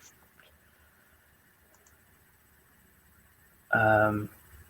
So yeah, it'd be quite nice to have that. We've got a comment about the 11. Be interesting to have more of his previous incarnation stories. I think isn't the 8 going to be in a 4th Doctor story next year or year after? 9. The 9. Yeah. I can't remember the actor's name, but he's been in quite a few of them, particularly like in Ravenous. He popped up a couple of times. I believe he was in Legacy of Time as well. Yeah, with the Jelly and 5th Doctor story. So yeah, be quite nice to have that. But yeah, the 11. We don't really know too much on it, but yeah, I'm going to pick it up. It's going to be exciting. Yeah, and even with Dark Universe, we knew they had history before that, the 2 characters. So it'd be nice to explore that even more here. Yeah, I feel like Colin's going to be quite interesting with the 11 because Colin's quite a loud, brash Doctor, so I don't feel like he's going to take much of the 11's nonsense, really. Same with Constance, like, her stiff British upper lip and everything. She is very no nonsense too, so they're going to be an interesting combo. Definitely going to get stuff done. Definitely going to get the thing done. So is that all Colin? Is that everything we know what Colin's got thus far? Yeah, I believe so. Oh, hang on. We can talk about the Russell T Davies thing. That's true. Might not be this year, but I think worth talking about. Yeah, because when Russell was promoting It to Sin, fantastic TV show, highly recommend. I mean, technically that's got a 7th Doctor story in Regression of the Daleks, so could we see a proper adaptation of that in the Lost Stories with sort of the 6th Doctor and Mel? Because this story was first seen when we did the Runaway Bride tweet along. It was sort of like the little surprise after of Russell writing a 6th Doctor and Mel story, and I think Scott Hancock's is he writing or directing it? Just involved in producing, so far as we know. He might be doing a bit more. And I think Emily Cook as well was involved in some capacity with it. The person who does Doctor Magazine. She dropped that little tease. Yeah, so I don't know if she's producing it as well. There's no official news on it, but certainly some people are involved, and that will hopefully be coming at some point. We know it's happening. It is. Yeah, it does have sort of the classic Russell T Davies hallmarks of sort of council estate, sort of contemporary kitchen soap sort of stuff like you see in Damaged Goods, and then you'd see in Rose and the Powell estate. Yeah, really. At the same time, the fate of the world is at stake. So it's going to be exciting, I think, just to look back at where Russell began. I mean, even if it's, obviously edited from where he was, because he would have been, I think, 23 at the time, he said. Yeah. So, it's going to be exciting to see. It's all like that little curiosity piece, isn't it? And hopefully they stick with Mel as the companion as well, and we get to explore a bit more with her, because she's a companion who, especially with the Sixth Doctor, is a bit underused as of late. So it'd be nice to get them back together for this and get her quite a special release. Yeah, because I think the last Sixth Doctor and Mel story was probably The Seeds of War, which I think was 2013. Oh, Last Adventure. Oh yeah, she The was Last hardly Adventure. in that one. Well, yeah, it's basically Colin and this Yorkshire person. I can't remember the character's name. Yeah. She's Time Lord, actually. Yeah, Time Lord character. Yeah, other than that, it was Seeds of War. Back in 2013. So let's go on to McCoy's only release that we know of at this point, which is The End of the Beginning, the last main range story. But sad times for March. Yeah, we say this, and he's not even in the trailer. Yeah, I mean, it does seem like he's very much the classic chess player Seventh Doctor. Maybe using he's moving the Doctors into future selves as chess pieces. I mean, it just seems like the classic McCoy, the Times champion, doing what he does, really. So it's going to be exciting, but also very sad. I mean, we can speculate how The End of the Beginning is going to be. Is it going to be the McGann theme? Is it going to be the 1970s theme to hark back to the first few Big Finish stories, what used that theme? Because it does They didn't have the rights to anything else, did they? No, they just got the one license for the one theme because apparently it's just the more universal theme, I guess. Then I want to say Bang Bang Boom or Jubilee were the first to get the Doctor's actual themes, I think. Yeah, it's quite a while in there, wasn't it? Because even up to Spare Parts, that's still got 70s. That was 36, I believe. That was 34, I think. Yeah. So yeah, again, it follows the format of Sirens of Time. So the Fifth Doctor will have one part, the Sixth Doctor will have one part, then the Eighth Doctor. Then I guess they'll all come together. And we've got the sort of reveal of the companions. So we've got Constance, Charlie, which is lovely to have Charlie in there because everybody loves Charlie, and Turlo. It's turned out to be quite a big year for Constance. It has. Constance is doing all right. The last proper original Big Finish Sixth Doctor companion. I guess that's a nice little fitting tribute to Big Finish Sixth Doctor. Obviously, we don't have Maggie Stables, so I'm sure Maggie Stables would have been in the Constance role because Constance played such a Evelyn played such a big part in reinventing the Sixth Doctor's character. Yeah, very much making the Sixth Doctor maybe more palatable for people in that sense. Yeah. So what are your thoughts? I'm excited for it, just purely on the concept of it being this epic multi-Doctor story. Something we get quite a few of these days, but nevertheless, it's still going to be exciting stuff. And I think I like that it's different companion combinations as well, like Constance and Turlo. They're not ones who you would think would get involved in these big multi-Doctor stories. So it's going to be nice seeing them interacting with different Doctors. We had that nice little line from Constance when she sees McGann waltz into the room. She goes, "Oh, you become awfully tasteful, don't you, Doctor?" I mean, who wouldn't? It's McGann. Yeah. Who wouldn't? It's McGann. Yeah, so I'm looking forward to seeing how all the jigsaw pieces come together. It looks like a story that has a lot of different things going on in it.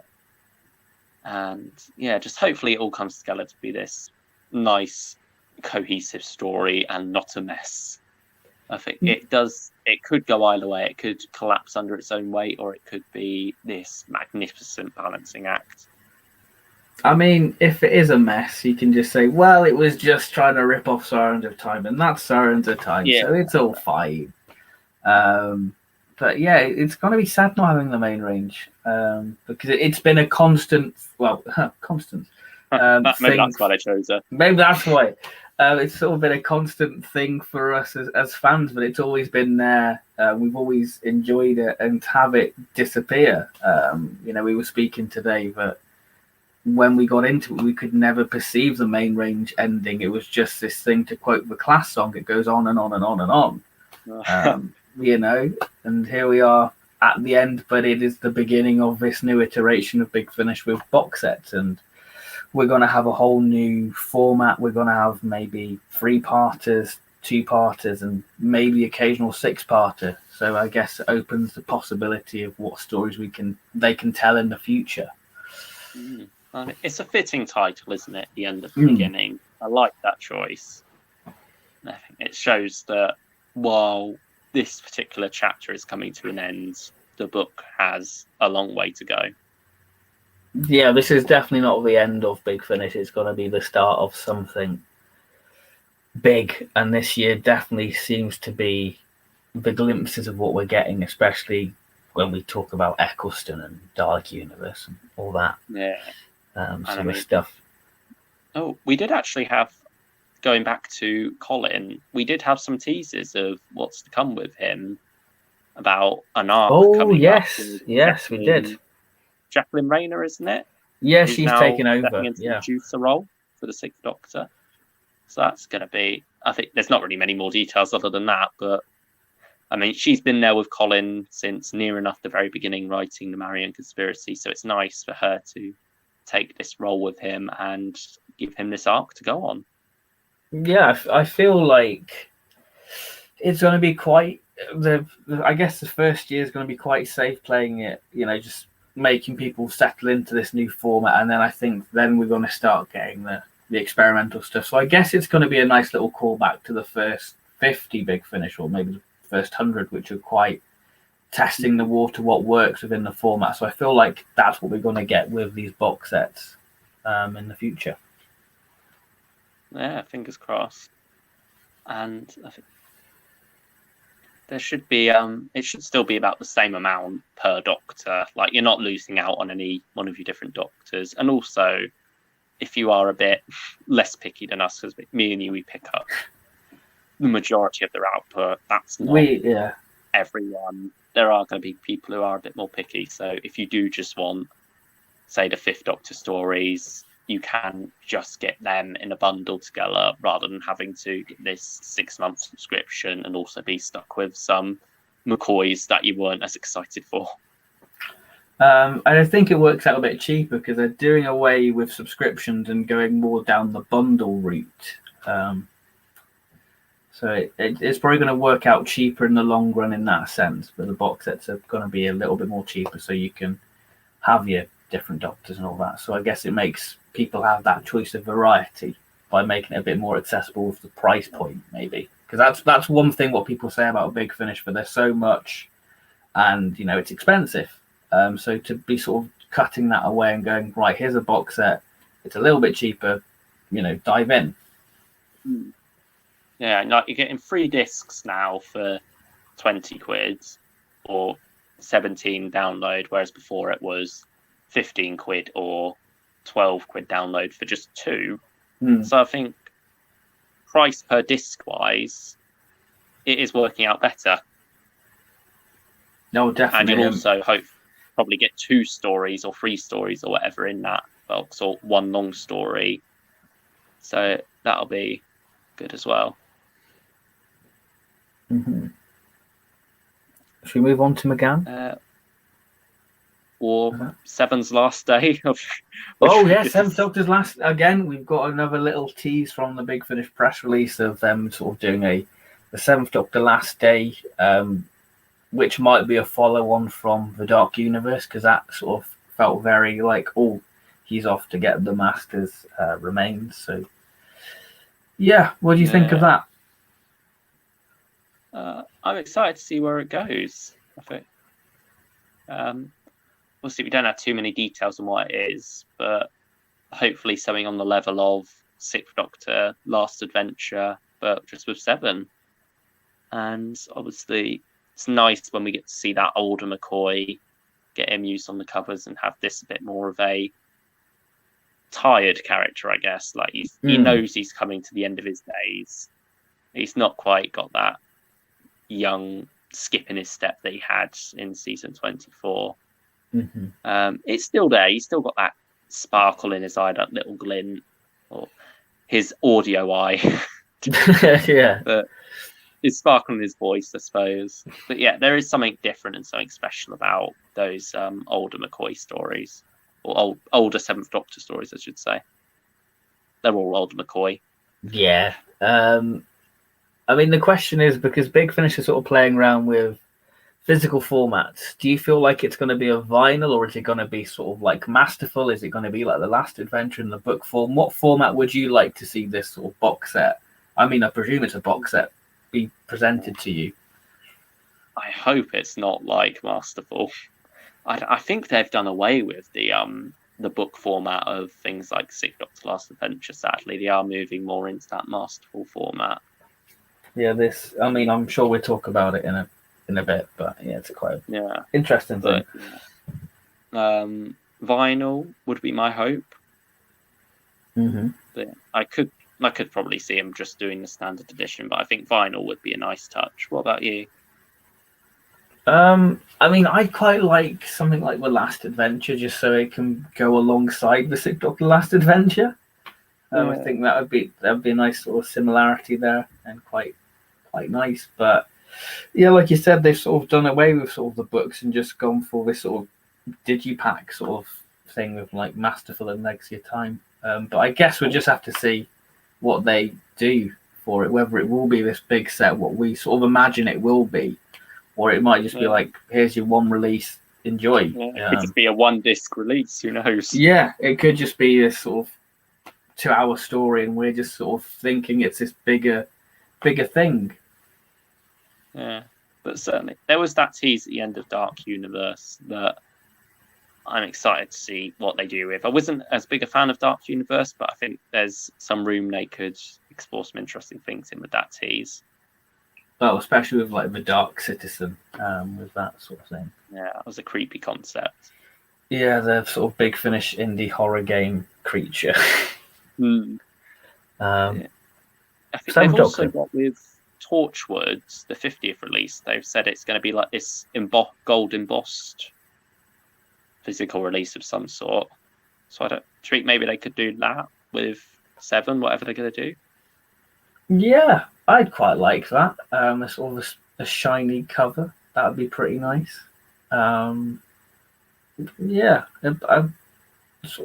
Maybe like a foil finish to like a starry background. I don't know, or like explosions. I don't know how they could do it, but I'm definitely down for playing with like how they present the covers, like the Torchwood one. Yeah, definitely. It's just gonna be a case of when are we going to get this as well.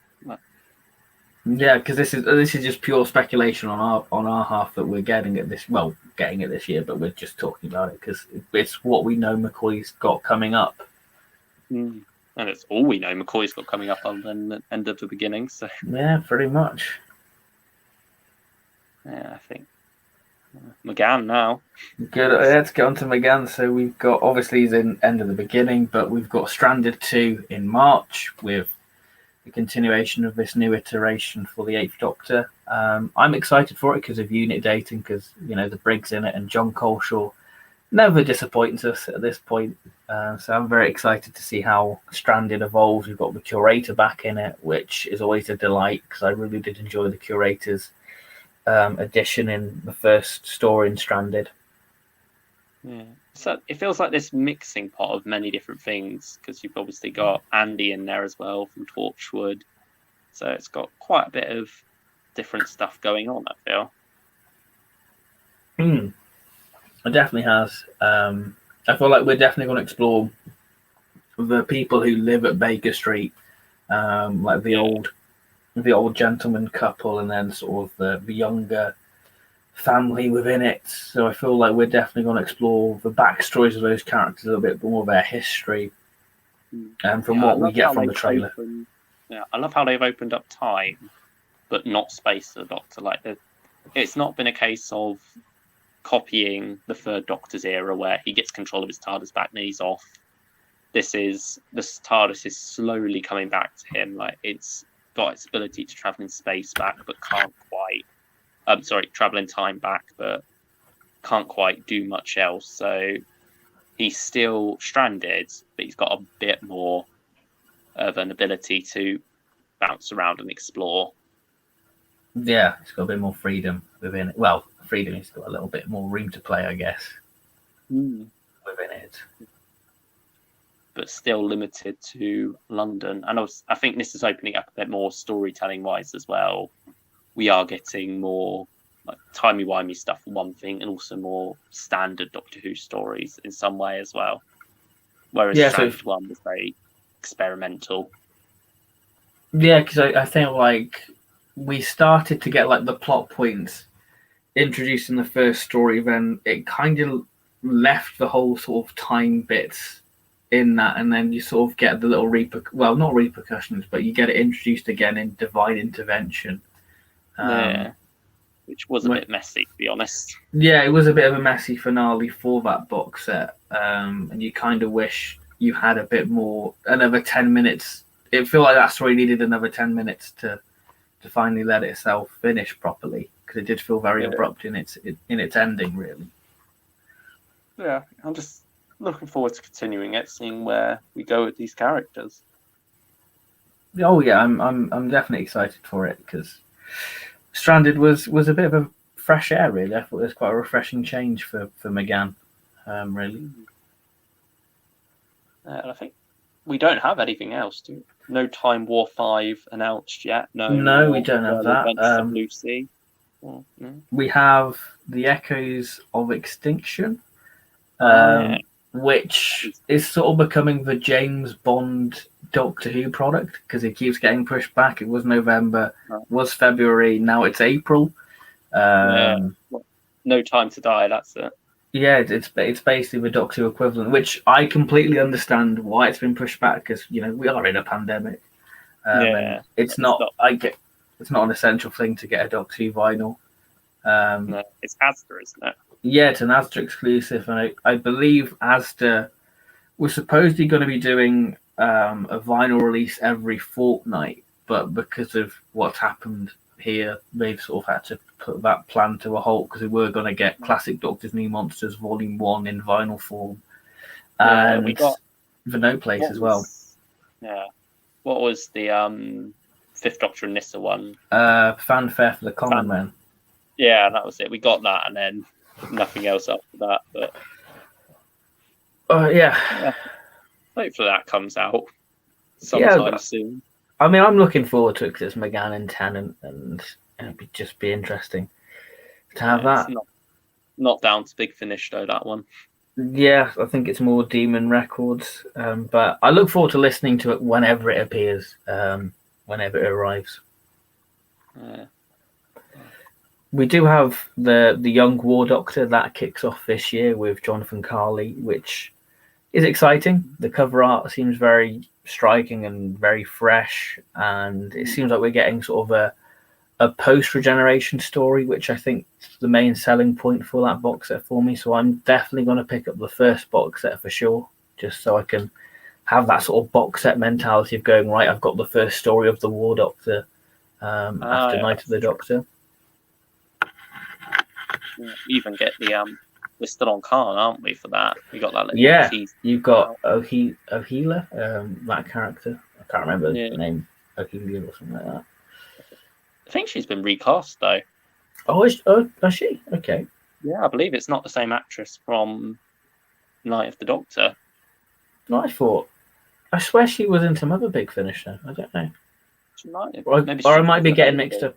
Or I might be getting mixed up with like a 12th Doctor audiobook, because she's done a few of those for Capaldi. Veronica Roberts is the actress in War Doctor. Yeah, I think it's Claire Higgins who does Ahelia in that Night of the Doctor. Yeah, I feel like it's that who does that and was in Hellbent. So Claire Higgins. I mean, are you going to pick up the Young War Doctor? I imagine I will, to be honest. It's one of those things that I'm not as excited for. I feel like the Time War has been done to death a bit by this point, but still, I feel like when it comes out eventually, I'll be hyped enough and in the mood enough to buy it. I think Yeah, I think that's the thing, because there's so much going on this year, like Ninth Doctor, Dalek Universe. You sort of forget about the young War Doctor. I mean, they had a brilliant press release with like a nice 3-minute clip, and I think Jonathan Carley does an amazing job. Doing a great job with that voice. Yeah, it might open the door for Derek Jacobi to be with the young. We finally get a War Doctor and War Master story. So yeah, I mean, the Daleks aren't overdone in it. Like, we already know they're in the first volume of War Doctor Begins, but I hope they take a leaf out of some of the other Time War stuff and don't feature the Daleks in everything. Yeah, so I that's think definitely been one of the problems with Eighth Doctor Time War. Yeah, I feel like the Daleks, in terms of the Time War stuff, has sort of been cover bait. They've just been there on the cover, when they've probably only appeared in the one story in the box set. So yeah, and even then, it's like a minimal role. Like, they're there as part of the set dressing. They're not actually an interesting part of the story or being explored at all. Yeah, whereas Eighth Doctor Time War 4, which we all love, was a great sort of way of building the Daleks, with them not being there, with that sort of looming threat that they're returning. There's something stirring in this sort of alternate reality, as it were. Yeah. Got a little comment saying Time War's definitely been overdone. Is it true that there will be 2 Third Doctor sets this year instead of 1? Yes, we're getting Volume 7 and 8, and of course the Scourge of Cybermen as well. So good year for Third Doctor fans. Volume 7's in May, and then Volume 8 is October. And then July, you have sort of Scourge of Cybermen slap bang in the middle of those. So it's a good time for us Third Doctor fans. Yeah, I think that's the Young War Doctor covered. That's all we can really say. It's got the creatures from Warrior's Gate, the Farrells. So nice to have a bit of an obscure Doctor Who alien return. Yeah, should we be a tease now and move on to the spin-offs before? So we're not going to talk about. Okay. Let's. Up to you. It's your stream. I mean, great. Let's do spin-offs. I mean, we've talked about the War Master briefly, so I guess we can talk about Masterful. This way we get to save the big ones for the end. Go out with I feel like go out with a bang with we're finished with the 11th Doctor Chronicles technically. But go out with a bang and then have a little footnote afterwards. Yeah, there we go. So let's talk about the spin-off. So in the 2nd of January we had Masterful, the big sort of 50th anniversary celebration of the Master. We've got quite a few Master releases this year. We've got the Eric Roberts box set, and of course the brilliant War Master, which is fantastic. So what did you think? Missy in there at some point. Yeah, we'll probably get Missy Series 3. So speaking of Missy, what did you think of Masterful? Because she played quite a big part within Masterful, really. Yeah, I definitely enjoyed it. I think the overall plot, when it came together in the end, was a bit of a messy ending for me. But just the joy of hearing all these different masters together, getting John Sim on board, like the way they get sent off in their different directions. You get this very epic story told from different perspectives, seeing all these different masters interact. It's so much fun. So many different like little genres in there as well. Like each different plot thread is its own bubble of sorts. And then it's a very interesting exploration of the Master, the idea that they're always hungry, and then even good bit of Joe Grant in there as well. Good bit of exploration of her and her relationship with the Master. Yeah. I love how she got involved in the story, that Delgado's Master saw like a portal appear. He's like, no, I'm not doing that. Just yeets Joe Grant in it. I'm like, I'm not doing that. I'm gonna have the crown jewels, mate. Do you think that's how Day of the Doctor happened? Like, Christopher Eccleston saw this little portal popping round him with Stephen Moffat's voice in the distance, and he's just like, maybe take her. No, take rules. No, it's not even Rose a moment. Yeah. So that was a fun moment. You get Jacobi saying, "Let's be naughty." Oh, it's just great. I mean, we get John Coleshaw as Pertwee, as it was a nice little comforting thing for Joe. So it was great to have that. That felt very nice, sort of third Doctor scene with sort of them in the jungle, as it were. That was lovely. John Sim was surprisingly, considering that's like his first big finish, he was so good within it. Definitely found his feet straight away. I feel like partly when I first listened to it, I didn't quite catch his voice at first. Like, it took me a moment to go, oh wait, that is John Sim. I think that's more just because his voice, like his performance on TV, it's much more based around face acting. A lot of it's like, very physical. Yeah. His voice itself, while you could definitely tell it's him in the audio, no mistake, it's not as distinctive as, say, Derek Jacobi's very mesmerizing voice. And even then, I think we've commented on the fact that in some ways the cadence of Derek Jacobi's voice is similar to Jeffrey Beaver's, and you could get those two confused. Especially with the trailer, like, was that Jeffrey? Was that? Yeah, I think in the trailer it jumps around a lot, so you're not too sure. But in the actual audio, you know who's talking for the most part. But yeah, John Sim, wonderful performance. Yeah, I was just going to say, speaking of Jeffrey, I think Jeffrey Beavers has some wonderful moments with him just chilling with that lady, and you feel like, oh, he's settling down. But there's a great bit of upmanship between the masters within it, like Eric Roberts going, oh, she'll love you for who you are, just take your perception filter off, and then she's horrified that he's just husk, this crispy corpse. And then a lot of that is left up to the imagination after that. Pretty much. And I think Derek Jacobi's very much the star of that release. I feel like he's the one who won, technically. He's the one who got victory over everyone. And you get the Doctor's face. Yeah, you get like a little reference. Is it Jodie within it? Because it's like a female Doctor. I think it's nice hearing the Doctor referred to as they in a conversation between Jacobi and Missy. Like, they don't say he or she, they just call the Doctor they, which is something obviously makes sense when referring to the Doctor now that they are both a he and she at different points in their lives. No, definitely with pronouns and all that. What I was going to say, Alex McQueen was a joy to listen to. Two masters. It was lovely to have him back in his campy goodness that he is, Alex McQueen.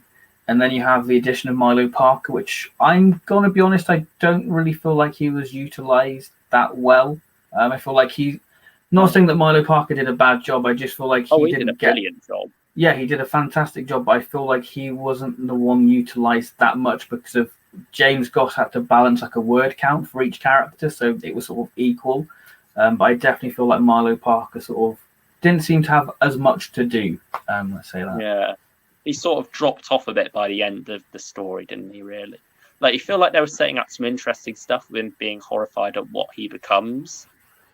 But then you never really get to explore that. Hopefully he gets to come back in some way, somewhere else.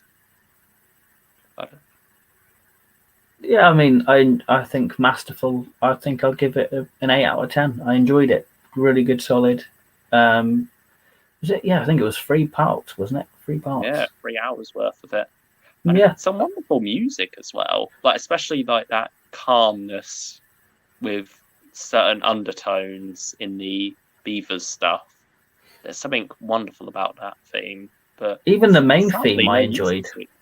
Yeah, that was the main theme I quite liked. It had that sort of, it's not like a What If Doctor Who theme, but it has that sort of ghostly, ethereal quality to it. So it does feel quite haunting and chilling, that little theme to it. So I did enjoy that a lot. It's got quite an epic quality to it as well. Definitely does. Shame there's no music suite on this release, to be honest. I mean, I think there's room for it because it was an 8-disc set, so they could have squeezed it in somewhere. I mean, behind the scenes, just maybe download extra. Yeah, that would have been nice, a little music suite. Yeah. So, what are you going to be getting? Master, Eric Roberts' own. It just seems like very 90s sort of TV show, doesn't it? The cover art, it just feels very sort of Blade-esque, doesn't it? With like Eric Roberts in sort of a leather jacket look, and it does feel very sort of Blade-esque. I think Yeah, because it's got Vienna, another Big Finish original character, first introduced in Shadowheart, I think, with McCoy. I've not checked it. Done something similar to the Graceless Sisters, where she's been spun off in her own stuff that's not connected to Doctor Who, really, but is now coming back into a Doctor Who related thing. I mean, I think I'm gonna pick it up because I feel like the cover's glorious. I love the cover for it. It does seem very cool. And again, got the Daleks on there as standard again in the last story. I mean, are you gonna pick it up? I think I will, because there's something very wholesome about Eric Roberts I found recently. Like listening to his interviews on Masterful, and then read in the Vortex magazine.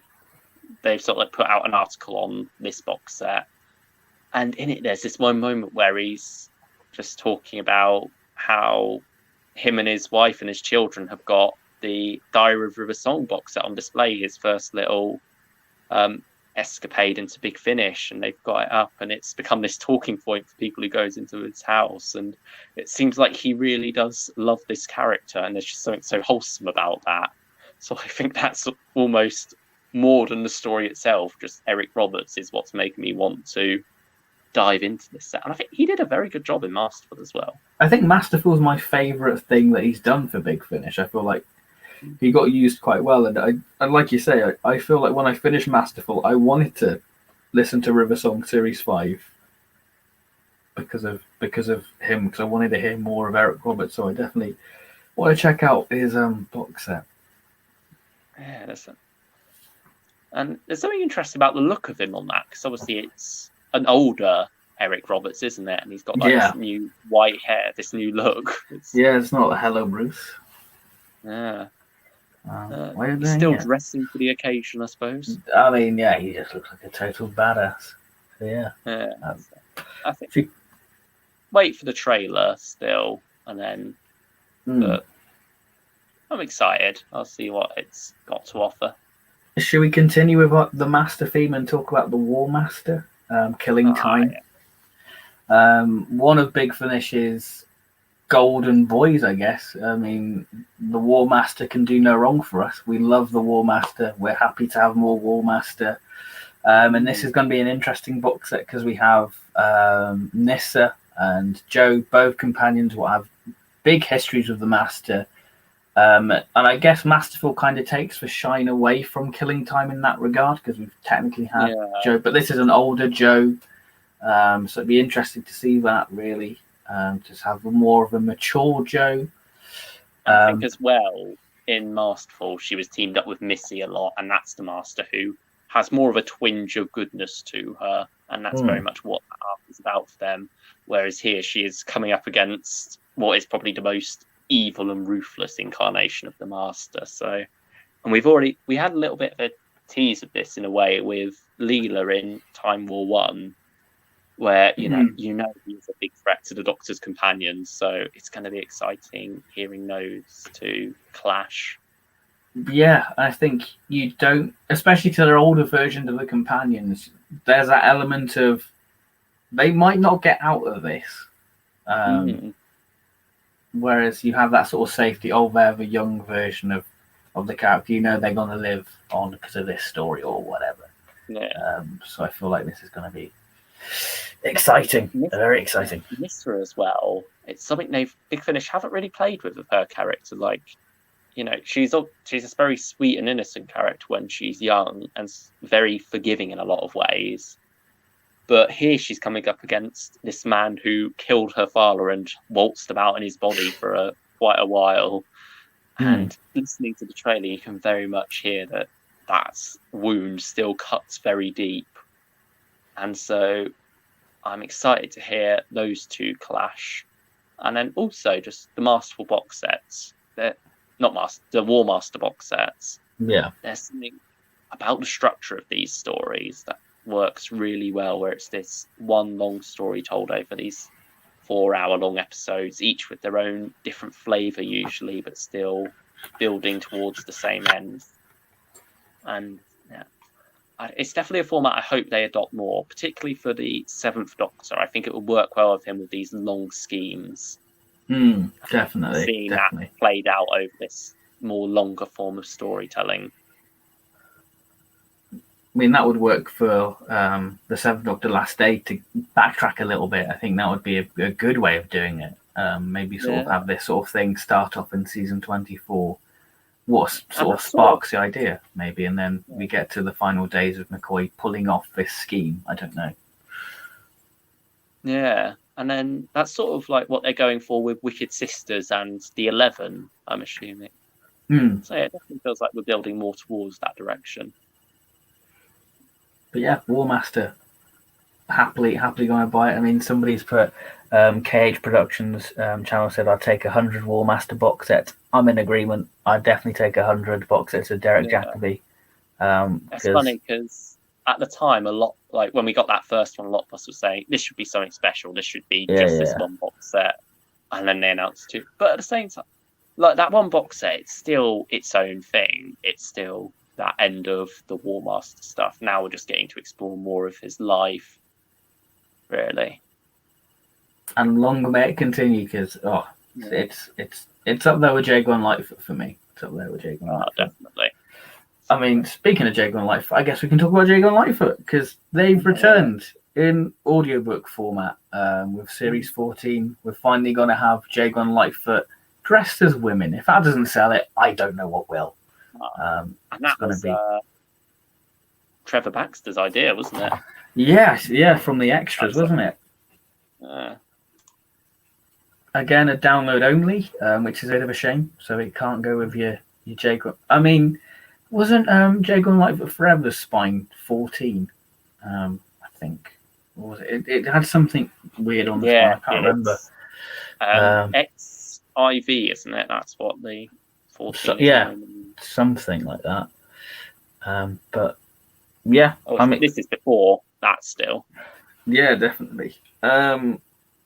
Yeah, it's interesting, the readers. I personally would have preferred, to have sort of a companion chronicle format with sort of Lisa Bauman. Or Doctor Chronicles, I guess. Yeah, I would have preferred that. So you have sort of two main characters like, Lisa Bauman and Christopher Benjamin, and, the person who plays Quick, Conrad Asquith, which I don't think actually reads any of the stories, actually. Don't think he's part of it. It's Christopher Benjamin, Lisa Bauman, and then Jamie Newell and Duncan Wisby. Yeah, Duncan Wisby's done a few short trips. He did the Switching, again, part of the Masterful set. So yeah, I would have preferred the companion chronicle format, but I'm still going to get Jagon Lightfoot because, Jagon Lightfoot. Yeah, I think I probably will pick it up. I think the one thing that is putting me off slightly is that whole narrator thing, not being so sure about some of them, how well it will work. I'm excited for Christopher Benjamin at the end now with a command performance.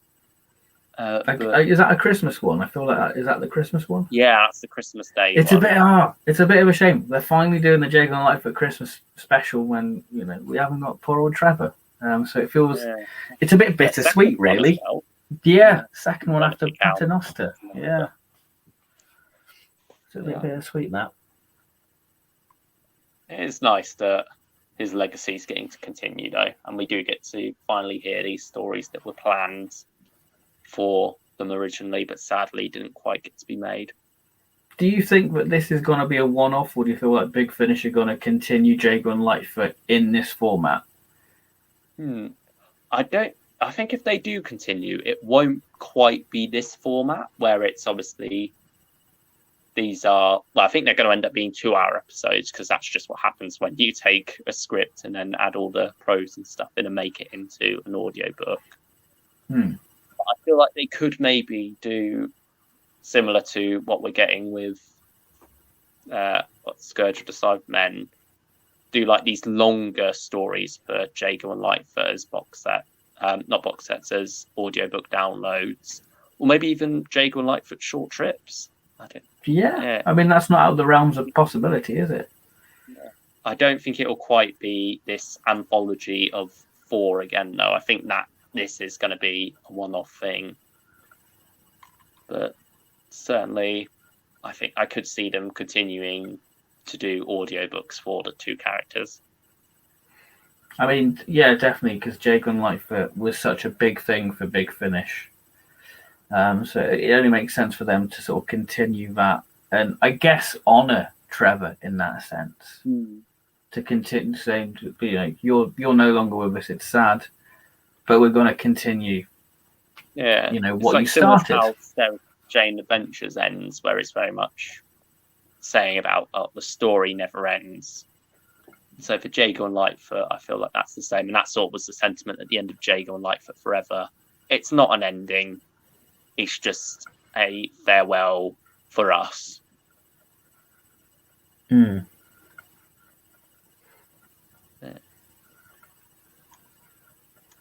What other spin-offs have we got? We've got Robots 4 as well. Yeah. Which, and 5 this year. And 5. Oh, yeah, because that got extended. So obviously it must be a very good selling point for Big Finish. And you're a big fan of the Robot series, so are you looking forward to it, or? Yeah, I'm certainly looking forward to seeing where things go in Volume 4 as we return to the Sand Miner, or Storm Mine 4, I think it's called. And continuing on these plot threads, Volume 3 set up some quite interesting stuff at the end there. So I'm looking forward to carrying that on, seeing how Liv and Tula navigate this world, explore this mystery deeper, because really we've only scratched the surface so far. So I'm excited to see what else is going on, especially now that we're finally getting into the arc proper. Whereas for the first 2 volumes, it was a lot of standalone stuff with things building and bubbling away in the background while we got to know the characters a bit more and explore life on Caldor. And it's a great series for this world building, because a lot of Big Finish spin-offs have been all just set on Earth, more about the characters and their own little world around them. Whereas this, we are getting to explore the whole world of Caldor. To St. Paul, get their own episodes together. Like, it's not just a Liv spin-off. So I'm very much excited to see that continue, see what other aspects of Caldoran society we get to see. And also there's a lot of parallels with our own world still, even though it's this alien world. There's a lot of stuff revolving around like the AI development and the technology there, what's going on with that, and mirrors in some ways self-driving cars in our own world of you have these different dilemmas about what if, there's these 2 people crossing the street and you have to swerve to avoid them, but then you could kill the person in the car. Like, what should the car do in that situation? You get a parallel of that with the robots. What should they do in these different situations where they're maybe going to be saving these 2 lives, but in doing so, putting one at risk or something? It's stuff that in the moment for us humans, it happens as it happens. We have to make a decision. But when it comes to pre-programming that and deciding it, that puts a lot more weight on the person to say, in this situation, this robot should always do this or that. So I love how it explores that and makes you think about the world around you. So great stuff from the robots so far. Looking forward to where they go with it in the future.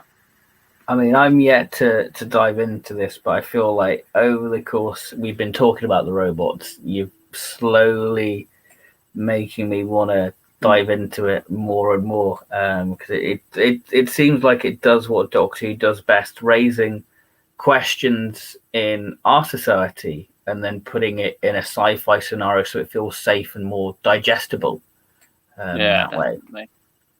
And to be fair, I was certainly hesitant at first too. I thought this was a spin-off too far. Liv doesn't really need her own stuff going on. We've already got the Ravenous and Stranded.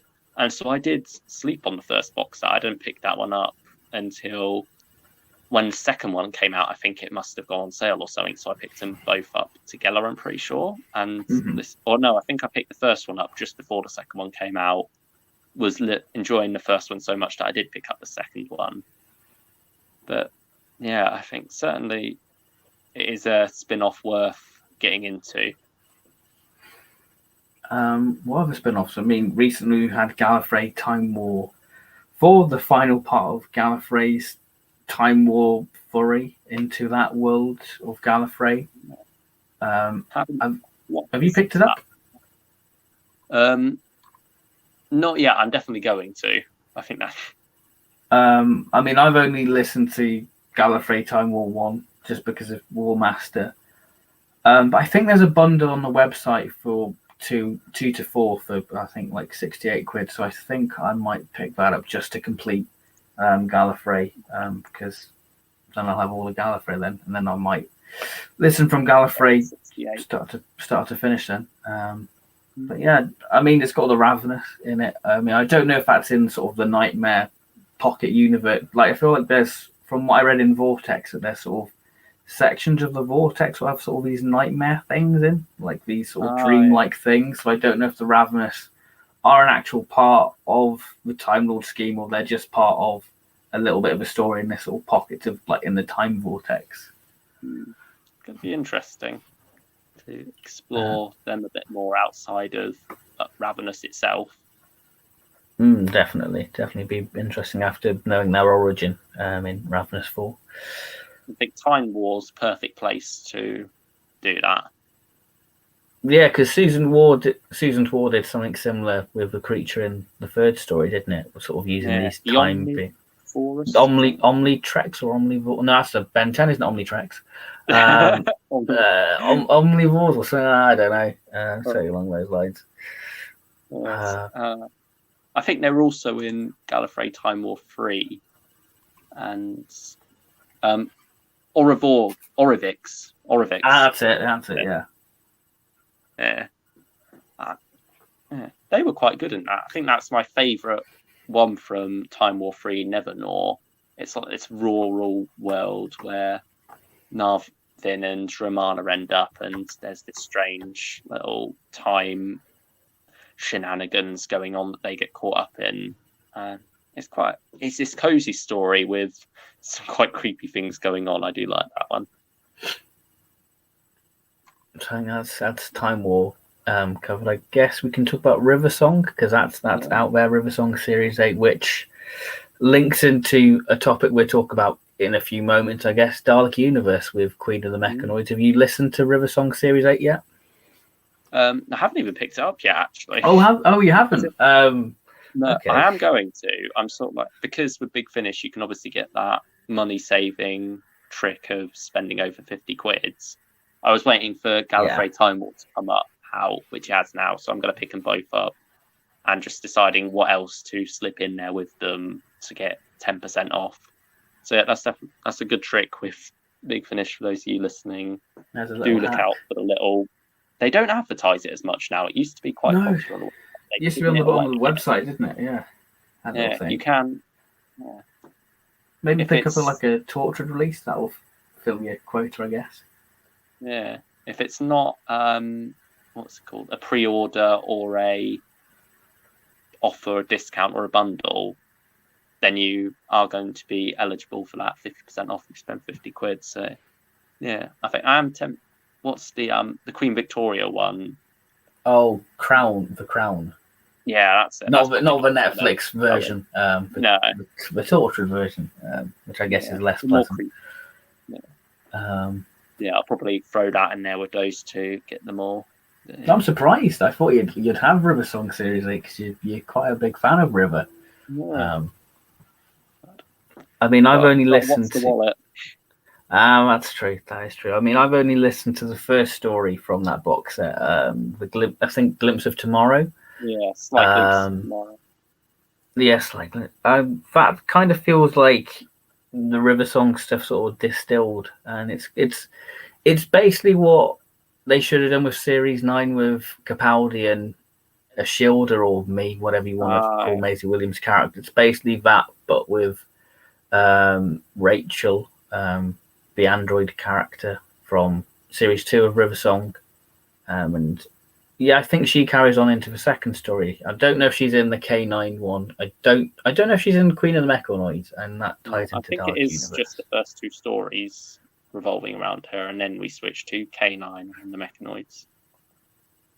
So it'd be interesting to have all these sort of jigsaw pieces will fit into Dalek Universe, which I'm sure we'll talk about very soon, just to keep you Lone waiting. Centurion got some.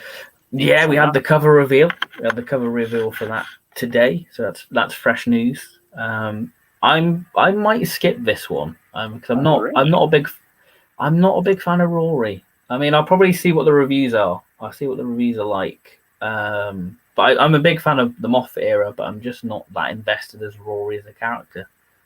So yeah, I might skip this one actually.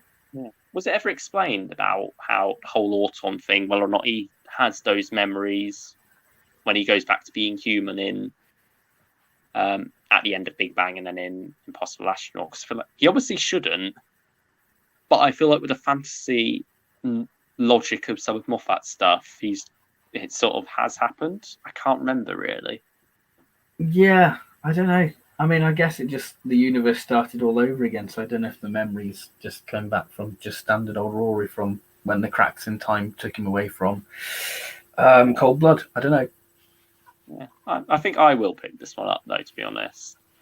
Just something about it that is drawing me in. I'm quite excited for it, and it seems like a different type of story. It almost looks like it's going to be pure historical from the synopsis. Yeah, it seems very Roman-based, I guess, which makes sense. Lone Centurion.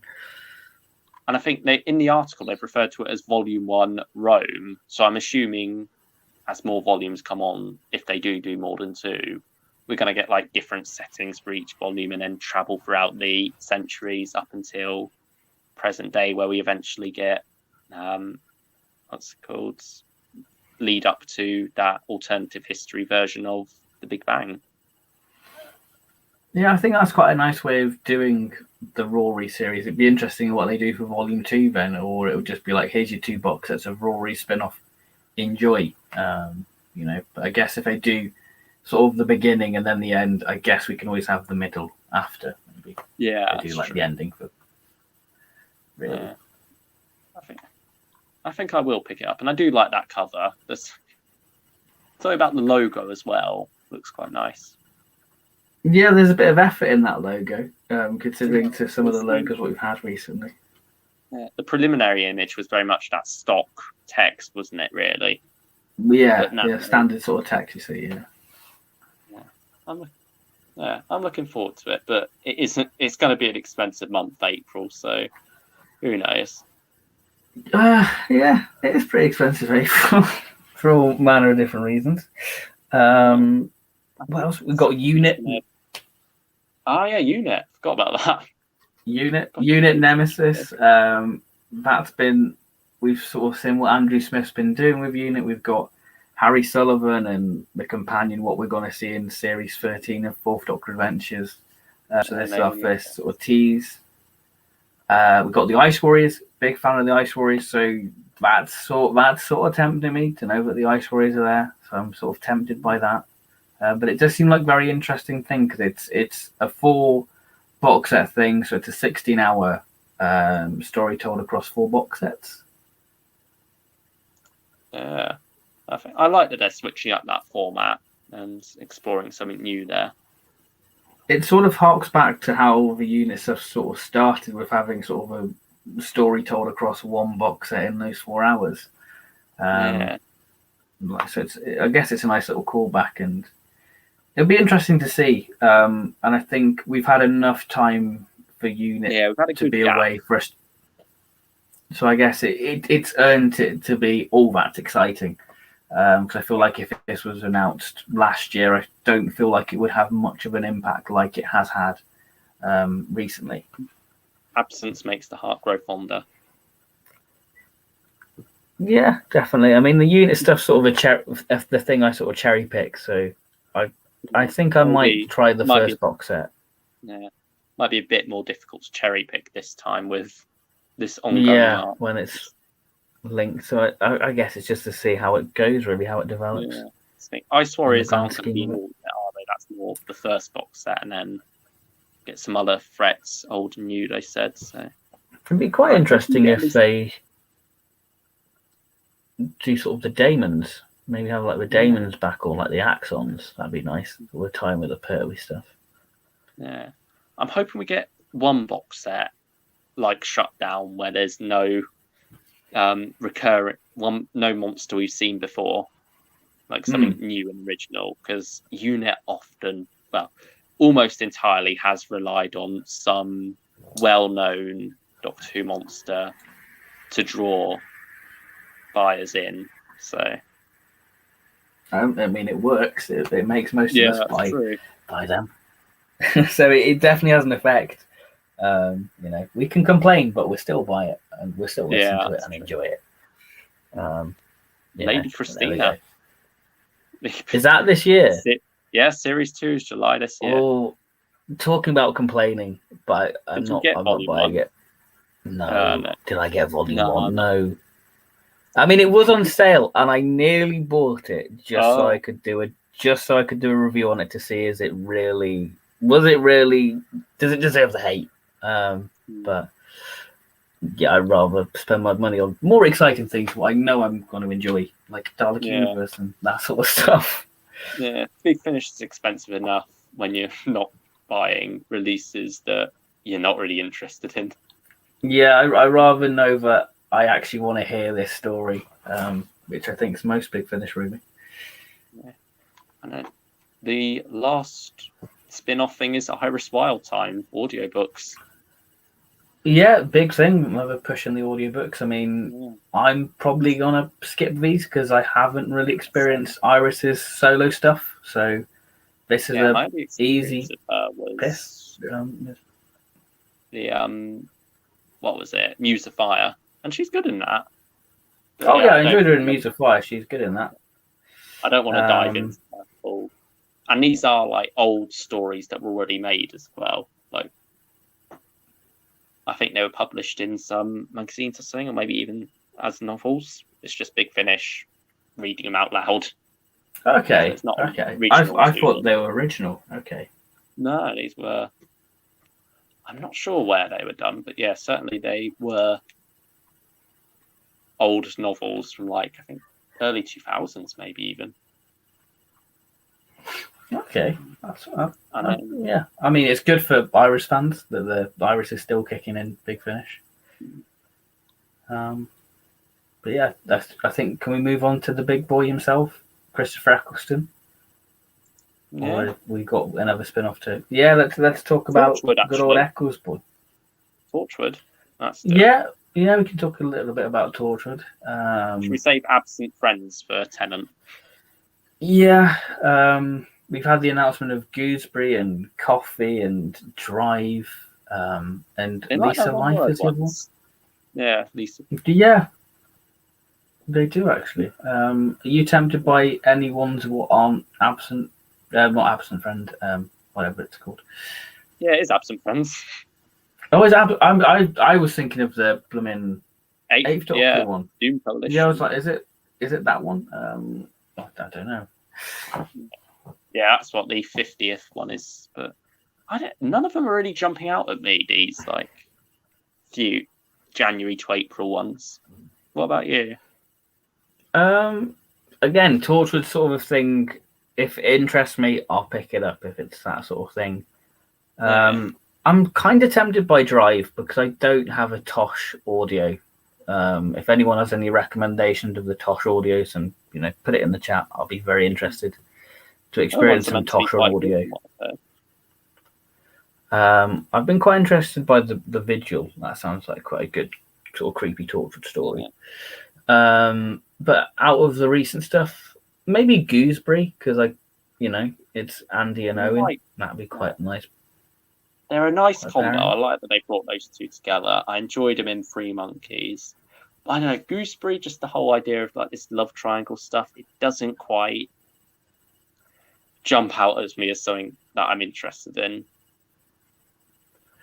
Yeah, I mean, it is the 15th anniversary of Torchwood, so I think we are going to see some big Torchwood stuff. Maybe maybe like a Believe style box set, or maybe the continuation from is it Gods Among Us or Aliens Among Us? One of them Among Us, whatever it was. So I definitely think we might get. Yeah, I feel like we're definitely going to have some sort of celebration of Torchwood sort of releases for you Torchwood fans, really. Yeah.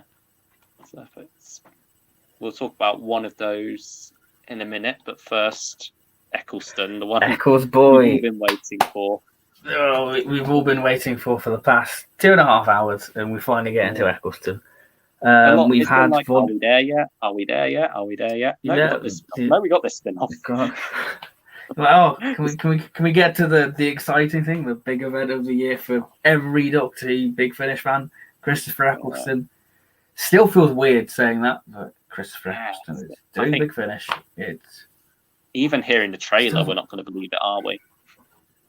Yeah, I mean, didn't you say that you would think it would be the 26th of March for the Eccleston trailer?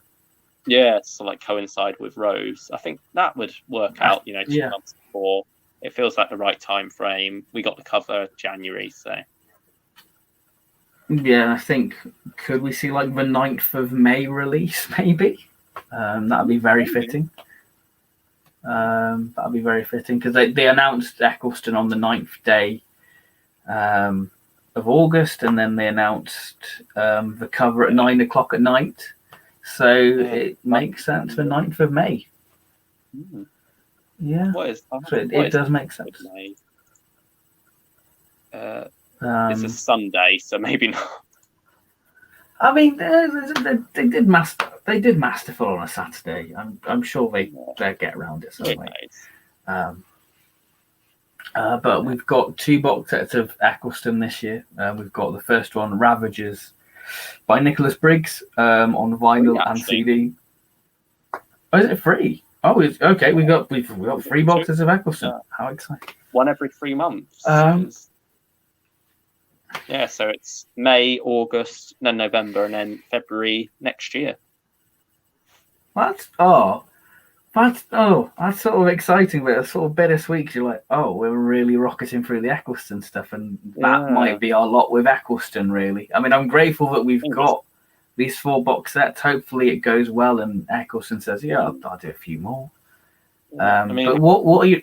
Be quite optimistic that she'll get to work with Chris. Yeah, I mean, I was just going to say, in terms of sort of, I hope that they just focus on Chris at this moment before going, let's introduce River Song and all that.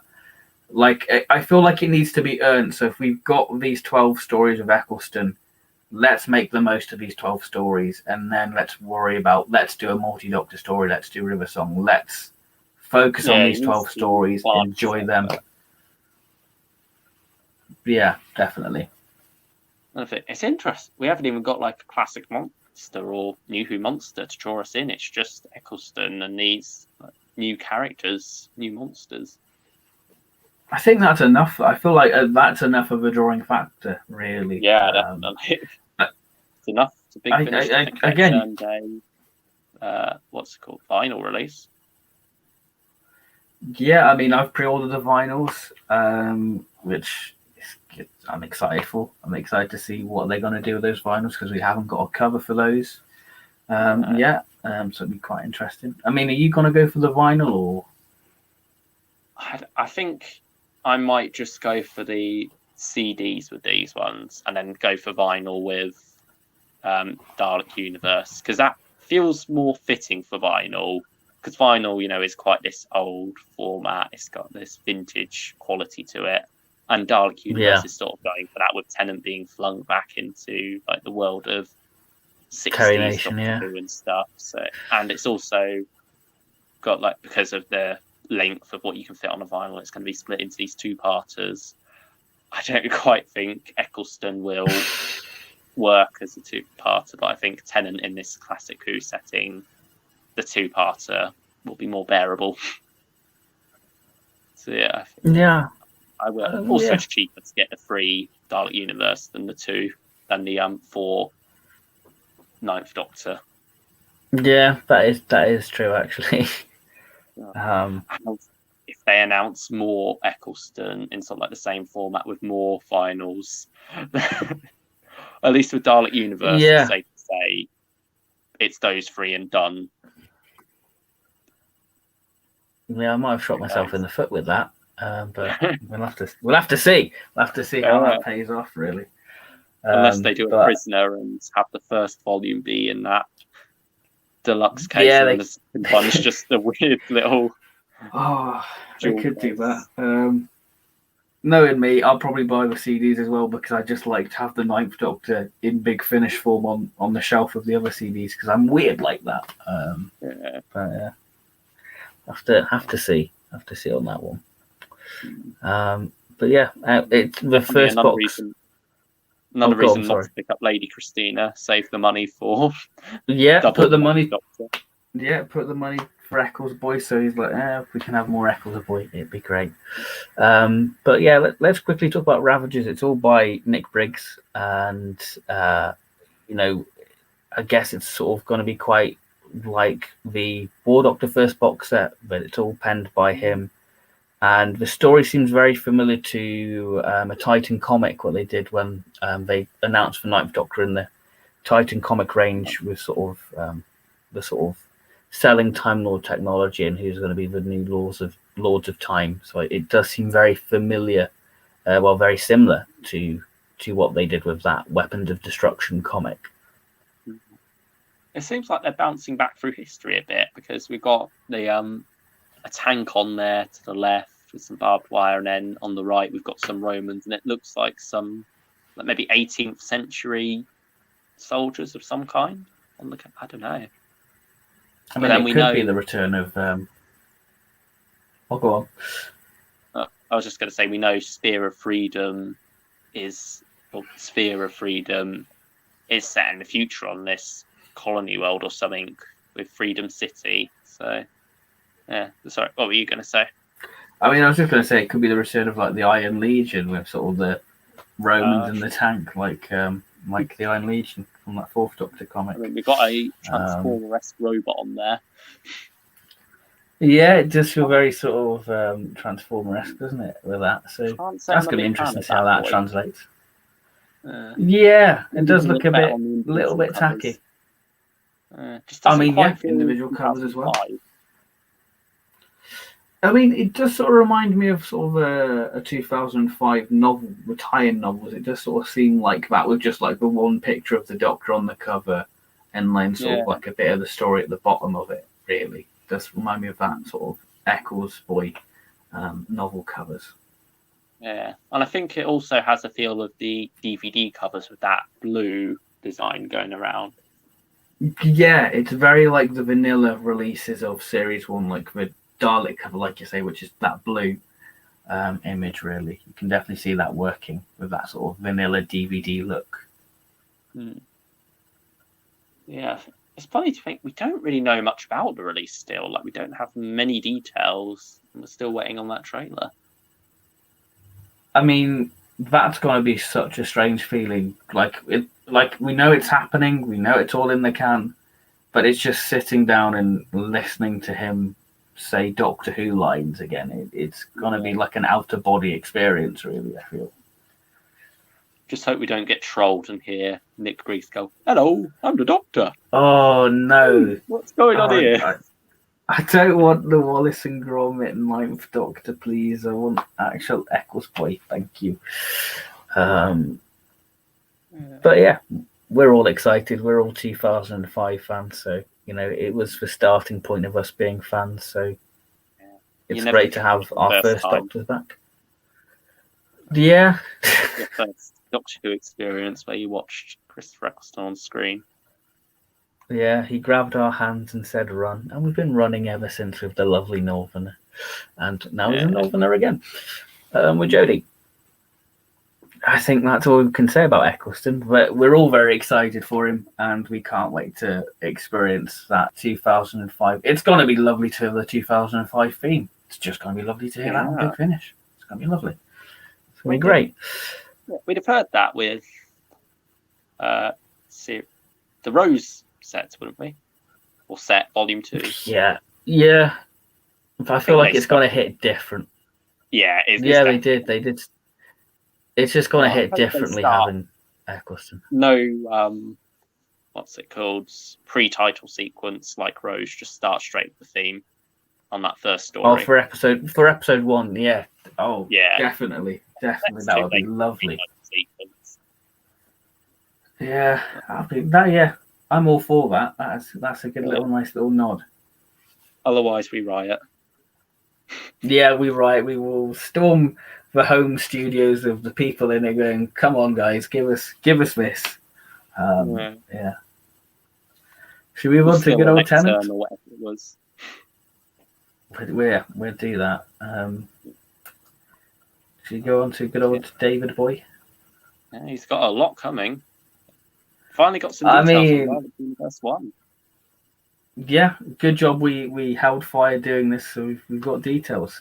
Anything with David Tennant in from Big Finish, I'm going to buy because he is the face of my childhood. I feel like I get the same excitement what people probably get when they have, any other Doctor, I guess, like Tom Baker when he was first announced or whatever, when he's doing stories. I get that same buzz because that's my Doctor Who, if that makes sense. Yeah.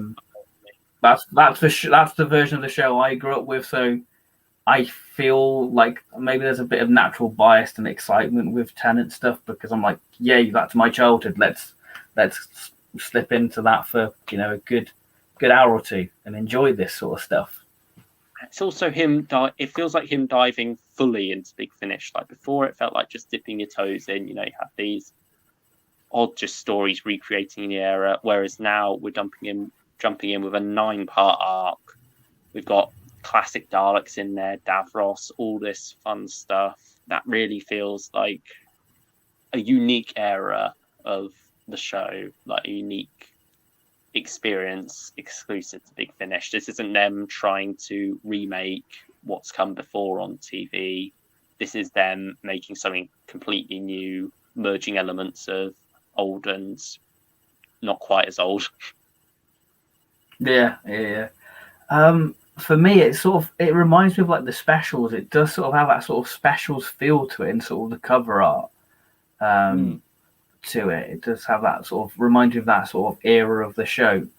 But you had that beautiful trailer when it was first announced, and from that moment, you knew it was going to be something special. With sort of mixing the Dalek Blast into the actual theme. It'd be quite interesting if that's the actual theme for the series. That would be quite a nice little different take, because like we said, that this is a very different path for the 10th Doctor. We're having a Big Finish original companion in the form of Anya, and we've said this right from... Yeah, that's true. He's going to be just not quite stranded, but traveling through space without his TARDIS, stuck in this one time with whatever's going on there. There's a lot to look forward to because we've followed the 10th Doctor. We've sort of yearned. We've seen what Big Finish can do, and we're like, why can't they do that with the 10th Doctor? And now we're getting it. So it feels like a great reward to finally have this series drop. And it for me, Big Finish this year does feel like a streaming platform with like the different artwork. It does feel like a Disney Plus sort of thing. Going, I want to binge listen to this. It does have that feel to it. And we're getting our first 2 parts of Tennant. Finally, after 5 years, we're finally getting that. Buying Time and the Wrong Woman by John Dorney. I feel like John Dorney said... Oh, sorry, you go. What was that? I was just going to say, John Dorney, I feel like the lag is so strange on this. It's a thing. We just have to deal with it. Because John Dorney said that it's probably got one of his big cliffhangers. I feel like he was sort of teasing that, you're going to love the cliffhanger for this. And he said when he was writing the synopsises for the stories, that it's hard not to give stuff away. So I feel like there's going to be so many things to look forward to within this, and I feel like it's going to be sort of event listening. Like you hear of event television and not missing, not to miss. I feel like Dalek Universe is one of those things for me personally. Yeah, I definitely agree with that. And then we've also got House of Kingdom by Andrew Smith, which feels more like, you've had that big, epic, explosive start. And now you're taking a bit of a breather, focusing more on characters and having this calm before the storm as you dive in to Dalek Universe 2 and 3 and all the exciting stuff that no doubt will be happening there. I mean, especially from the covers again.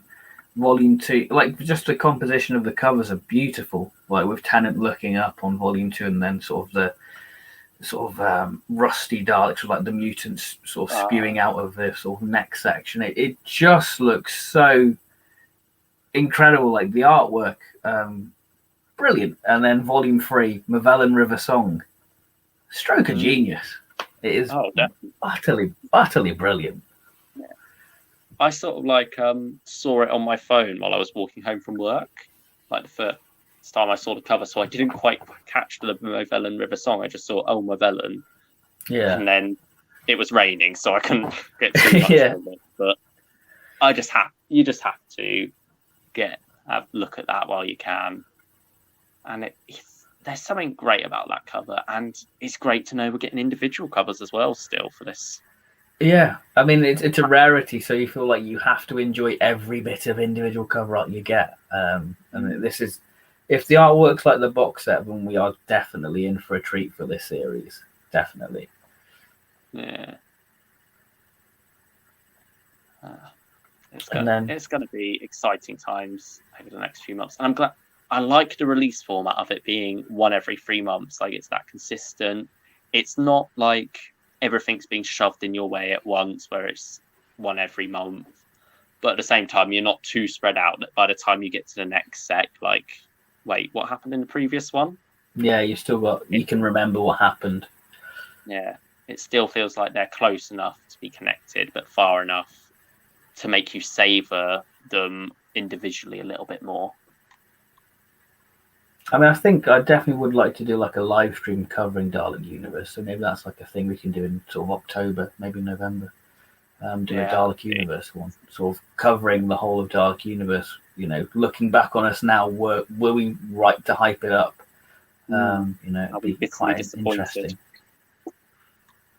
Yeah, hopefully not, because I'm probably a little bit more excited for this than Eccleston in a way. I just feel, maybe because we know more about Dalek Universe, I have the right to be more excited for it.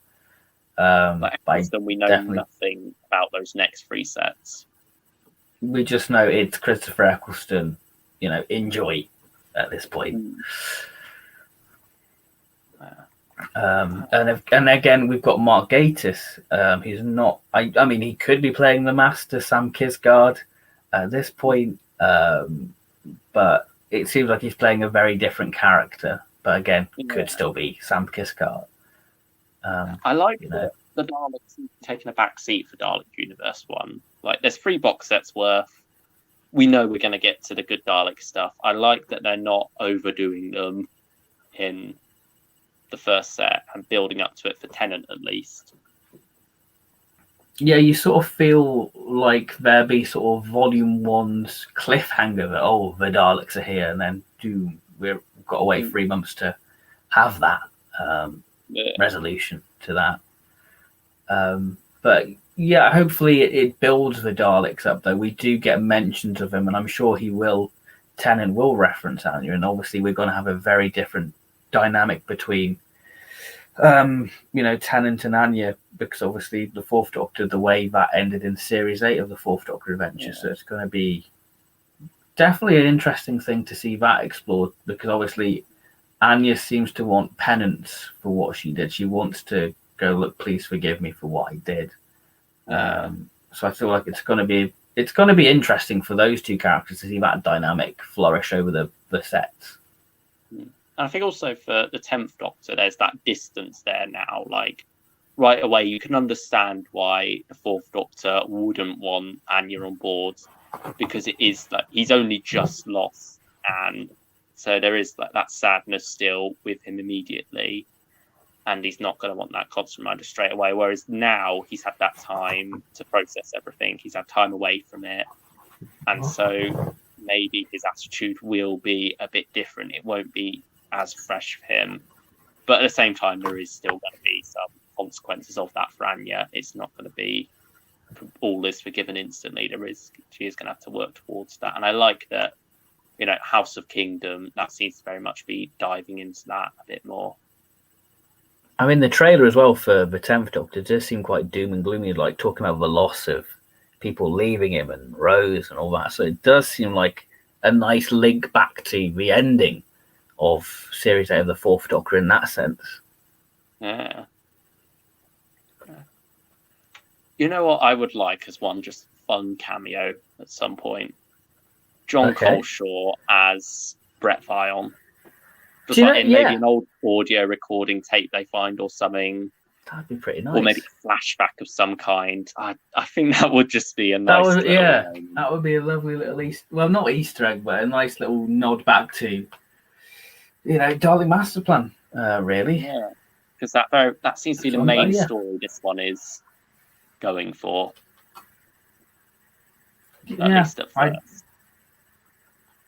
I mean, I hope that's true. I hope that we do get that, because I feel like that would be a nice little wink and nod in it, and just a nice little addition, really. Like, it doesn't need to be there, but it wouldn't enhance anything by any means, but it would just be a nice thing to have within it, really.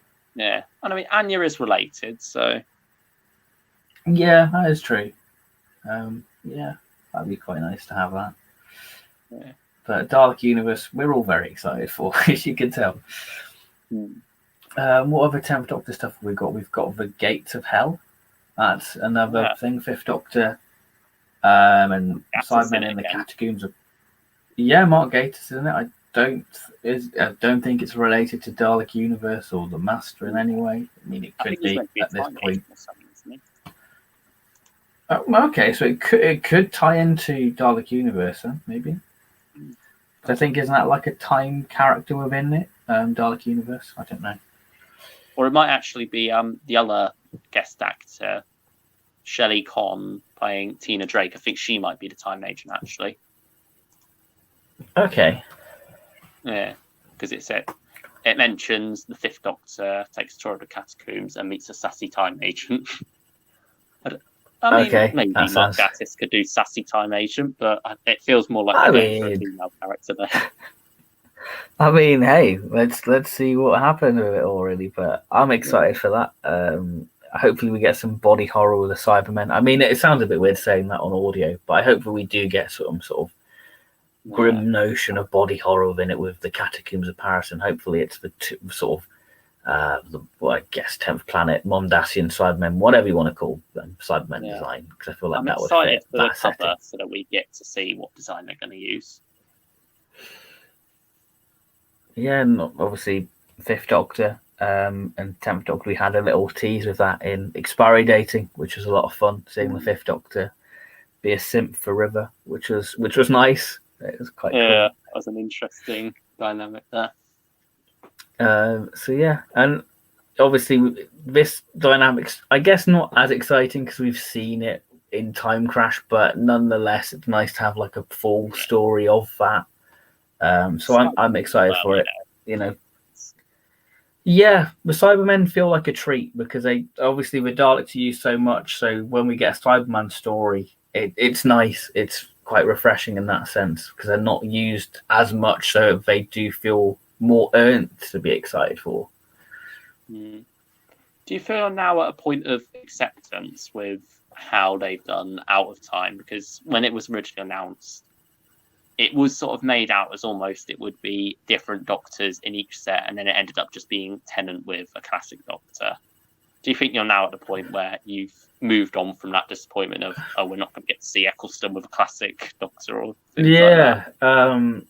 Because I love speculating up until that point. Are we going to get like David Bradley and Pertwee, or Colin Baker and Eccleston? That would have been great.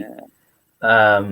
But I've come to accept that this is just like a little 10th Doctor little trilogy of stories where he just bumps. Well, I guess you could say Echoes of Extinction linking because it's another multi-Doctor story in that regard. It's just McCoy who's missing out. McCoy's missing out on that. I'm missing out on that Tennant action. What if we get Tennant and Eccleston in studio together one day? Maybe for like the 20th anniversary of the revival. Maybe that would be something, wouldn't it? That would be a special occasion. Or maybe the 60th. We might see it on screen. Yeah. At this point. But yeah, I feel like I've come to accept that it's a Tennant set of stories. Yeah. I'm still excited. It's a good combination as well, putting him with Fifth Doctor against Cybermen and then Sixth Doctor against Weeping Angels. Yeah, definitely. Yeah, I thought that would work quite well. Yeah. So, Absent Friends. We're getting to the end now. Yeah, we're nearly at the end. We're nearly at the end. I'm excited for this again because it's the 10th Doctor. It was a nice little tease after Revolution of the Daleks to have that announcement and that little trailer, and then you sort of listen to it. And it's going to be interesting to see the 10th Doctor in Torchwood. Is he going to swear? Because Russell made it clear that he would never make Martha swear. So we're going to see more of like, the sex gas and Tennant. That would be interesting. The Doctor of Vanity versus the sex gas. I don't know. Yeah. I mean, we've had Martha did end up swearing in. What was it? Dissected? Yeah, Dissected. That's it. I always forget the name of that one. She did end up swearing in that, but I've noted for the Absent Friends, they have removed the Torchwood contains adult and disturbing material little tag thing. So I think it is very much more of a. I don't want to say kid friendly because that almost sounds too PG. far, PG. I don't know. Yeah, I think maybe 12. I think you might still get a bit of colourful language from John Barrowman and Gareth David Lloyd, but I think it's going to be pre-Watershed is probably the best way to describe it.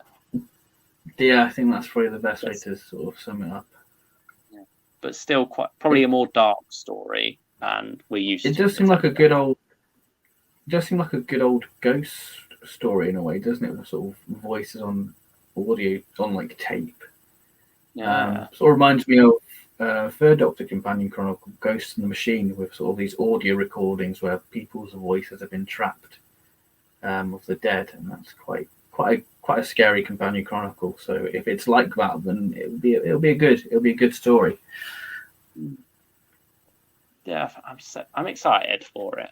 It looks like it's going to be something different for us to enjoy from Torchwood, and Torchwood has been doing a lot of good experimental stuff. So, I mean, I've pre-ordered it already. I'm very excited for it because it's 10th Doctor, so it's all exciting.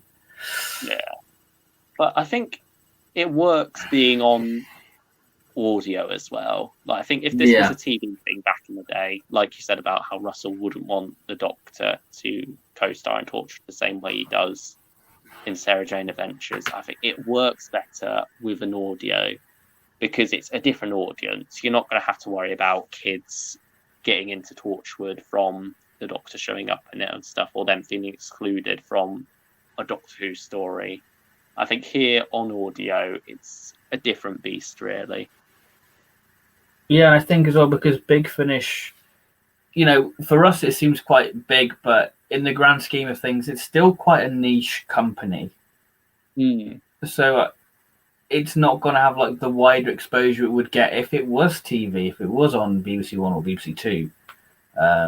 So I guess it has that bit of safety net that it is just an audio. So, well, that does a disservice because Big Finish do fantastic work and has kept the flame going for Doctor Who for many years. So it seems wrong to saying it's just an audio, but it is an amazing thing. It's not the same format, is it? Like in terms of popularity, audio itself is quite niche. But I think Big Finish name drops a lot more in different places. Yeah, I mean, I think so. There's been like a news article saying that there's been a boom in listening to audio drama. So maybe this is the time Big Finish starts to get the ball rolling with that mainstream popularity with Eccleston. So people are becoming more aware because when we get like the big news Doctor Who articles, people who don't really watch the show message me going, "Oh, have you seen this?" I'm like, "Yeah, of course I've seen this." So people are aware of what they're doing. Yeah, I think it's never going to become a household name just purely because of what it is. Like, there's not going to be enough people to get into audio, especially at the price point of it. But it's definitely getting more popular as time goes on. definitely, like with the new series license opened up, there's a lot more for them to do. David Tennant must have brought quite a lot of fans in. I think, there's a lot more output from them now. It is becoming more popular than ever, and that can only be a good thing. Oh, definitely. Like since we started getting into Big Finish, like the amount of people who have started diving into it, seeing all the various different YouTube videos, it's really lovely to see Big Finish get the recognition it deserves, because up until a point, there was hardly any Big Finish coverage on YouTube, and over the past 7 years since I've been listening to it, I've seen it sort of grow on YouTube, and it's nice to see that people are listening and appreciating what they do. You still get the comment on like the official Doctor Who YouTube channel when they announce like a video trailer and like, oh, it's just audio. You're missing out on some of the best Doctor Who out there. Yeah. Like it's the most consistent and just really enjoyable. That has died down quite a bit as well now. I think maybe I'm just looking at it less and got tired of it. But maybe from what I've true. Seen, less people have been talking about, oh, I've got my hopes up, this was just audio. And to be fair to some of those people, I think there are, not with the official Doctor Who stuff, but you do get the occasional clickbait newspaper headline, not newspaper headline, news article headline from a newspaper saying, oh, David Tennant returns to Doctor Who, when, I mean, it's technically true, but at the same time, he's been doing Big Finish for ages now. And also, you are just deceiving people to get excited, to get that click. So they are feeding that whole setup of upsetting people that it's just audio, when that shouldn't be anything to be upset about. But I can understand that they've been deceived by the clickbait article in that respect. Yeah, that's true. But it's a good time to be a Doctor Who and Big Finish fan, I'd say. Exciting stuff. I mean, I guess we're on the cusp of something big happening. Again, another 10th Doctor release is Classic Companions, which is September 2022, which seems like a long time away to have 10th Doctor and Ace and Nyssa and Leela and K9 again. So that'd be lovely. And Axons. No individual covers, sadly. Yeah, which is a bit of a shame, because I would love to have seen David Tennant next to an Axon. That would have been lovely. I imagine we'll get an Axon on the main cover, but it'd be a more crowded cover. It just wouldn't hit the same. It wouldn't hit the same. I'm not a fan of the name of that one, like calling it 10th Doctor Classic Companions. It feels like they're going to start like a whole series, like where Tennant meets all the various other companions. I always feel like they should have called it 10th Doctor Reunions or something, to harken back to the school reunion title. But, that would have been a nice little nod. That would have been a very good little nod. Do I know, though? I'm not a marketing expert at Big Finish. Yeah. I'm sure. Yeah, I mean, it's plain and simple. Classic Companions. You know what you're getting. You know what you're getting with that box set. You're getting your 10th Doctor. You're getting your companions. Enjoy. That's the thing, really, isn't it? Like, I've noticed that with a lot of their naming recently, it has become much more simple. Like, it's just what you see is what you get for the most part. Do you think that's for the new listeners, the people coming into Big Finish, so people know what they're getting with it? Or do you just think like they've just gone, we'll just call it this, just for the simple reason? I think part of it probably is to do with new listeners, like getting them in. Like they need to know what it is they're listening to. And like Nick Briggs said about creating a barrier, you don't want that unnecessary barrier. You want the listener to know straight away what it is they're going to be getting.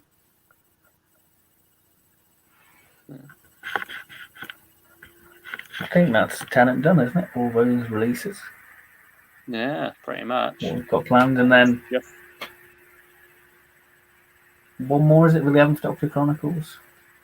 Yeah, I think that's the last of it. That's the last one. We're at the end. We're at the end of this. Yeah. 3 hours. 3 hours. 3 hour live Thank you shows. to anyone who is still listening for putting thank up you with us if you've this long. Thank you for sticking around and just have us waffle about how excited we are about Big Finish. The 11th Doctor Chronicles, Volume 2, by various writers, and Jacob Dudman at the helm of being the 11th Doctor again does another fantastic job.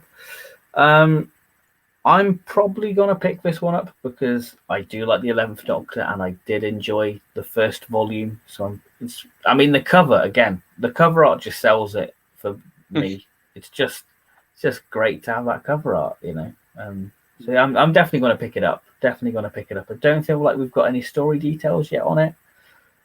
We do actually. We've got quite depth ones looking at the page. The Evolving Dead, The Day They Came, The Melting Pot, and A Tragical History, and they've each got their own synopsis in there. We even got that little clip from it, didn't we? Yeah, that was a nice little. The mixtape. That was a nice little thing. Yeah, that was a lovely little touch. Are you going to pick it up? Because I know that you're not a big 11th Doctor fan. Was this one what you're going to miss or get? I feel like I've started recently. I did rewatch what's it called? Time of Angels and Flesh and Stone, and I really enjoyed that. So I think I'm coming back round on the 11th Doctor. Who knows? Maybe I think it's going to be one of those ones where wait and see what else is announced for the latter half of the year while the big hitters are coming along. Just like whether or not it's worth spending on. Also, some of the story details don't particularly jump out to me. Okay. And it does seem like all of the stories are just one, what's it called? One guest character each, even if it is full cast now, which is interesting. Yeah, it was the same for the 12th Doctor Chronicles, which I have to say I bought on a whim just because I saw some of the reviews and people saying, oh, it's actually quite good. And it was probably one of the most surprising things I listened to last year. So again, this could be like a spur of the moment purchase for me, where I'm just like, yeah, I'll get it. So I do enjoy the Chronicles range, and I'm a big supporter of that range. So, the more support it gets, the better, really. And wave the flag. So yeah, I think I probably will end up getting it at some point. Maybe not straight away. Maybe for Christmas, I'll get it. Again, like you, depends what's released at the latter half of the year, because we might have some, big things yet to experience or be announced yet. So it is a thing. I think that's us wrapped up on Big Finish 2021. I'll just have a quick look. I'm just gonna have a look. Let us know what release you're most excited for in 2021. Probably Dalek Universe. I think Dalek Universe is probably the thing I'm most excited for. Because we know a little bit about it. The cover art's amazing, and it just seems like a great thing to listen to and experience. So I'm so excited for that. And like I said, we've always wanted Tennant to have his own series, and to finally have it, it's exciting to finally have that sort of spin on Eccleston. What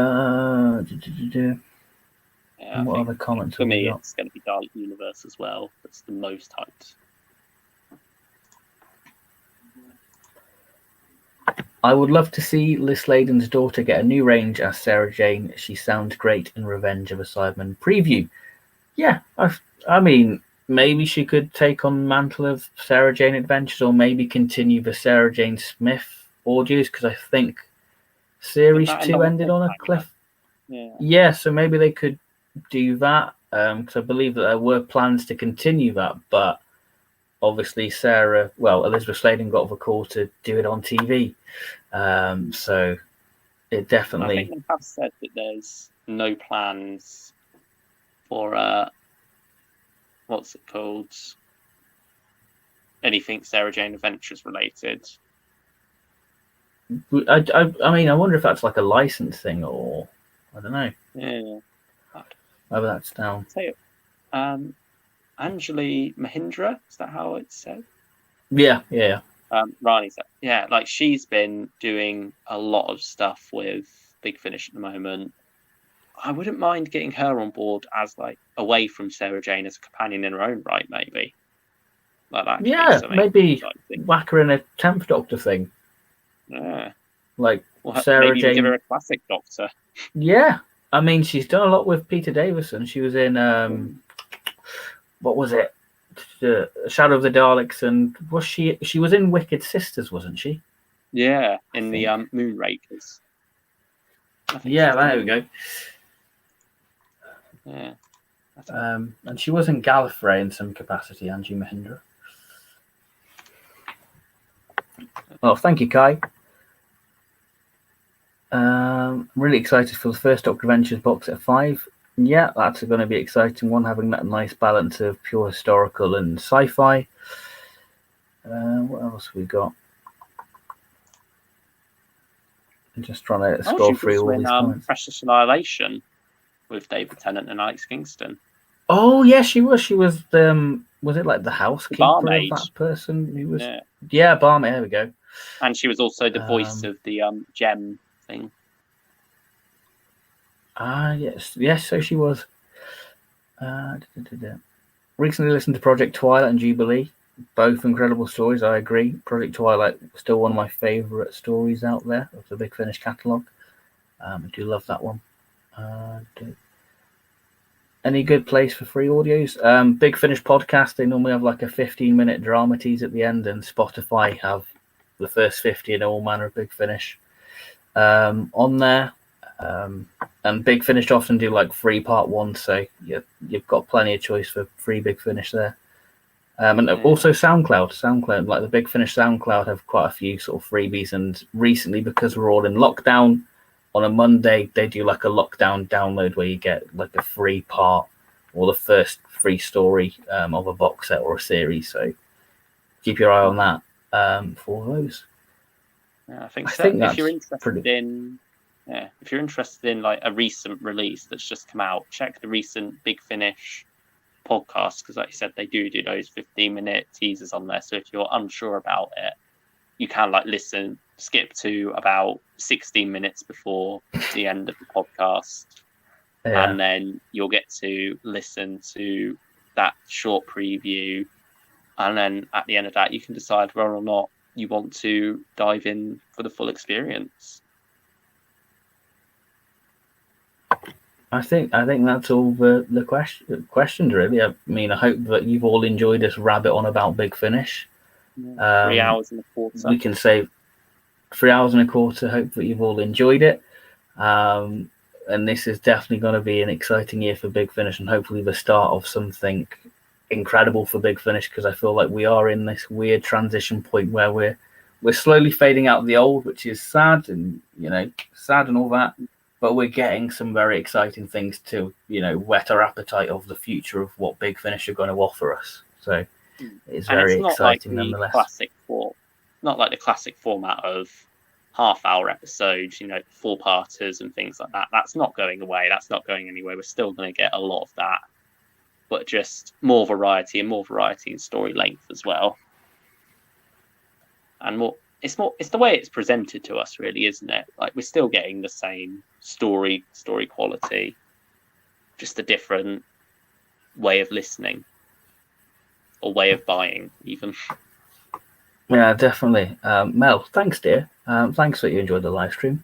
Brian, enjoyed the stream. Time went quick. It did, actually. Considering how much we covered, and we've done it in 3 hours, that's quite a record. I hope there'll be another one soon. Yeah, hopefully we can do another one soon. That'd be lovely. Maybe season 8. Yeah, we can do season 8 and all the classic box sets, and I'm sure we'll just do like a general chit chat. And if there's like a big Finish release, maybe we'll do one on the 9th Doctor, and when Dalek Universe finishes, we'll do that.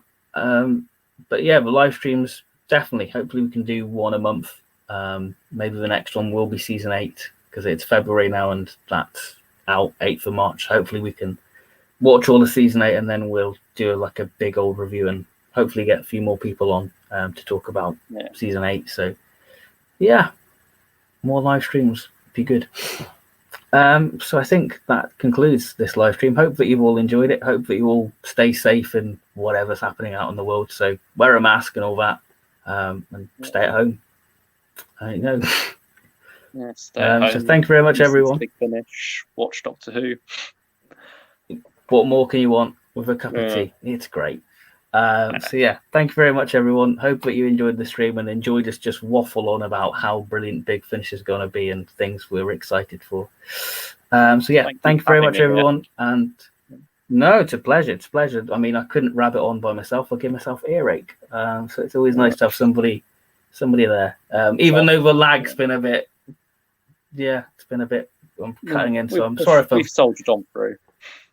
Yeah, we soldier on through with interrupting each other in some capacity. But yeah, so yeah, it's all done. We made it. We made it through. So yeah, thank you very much, everyone. Thank you, everyone, for listening. And we'll see you very soon for the next one, whatever that will be. So thank you very much, and we'll see you next time. Bye-bye.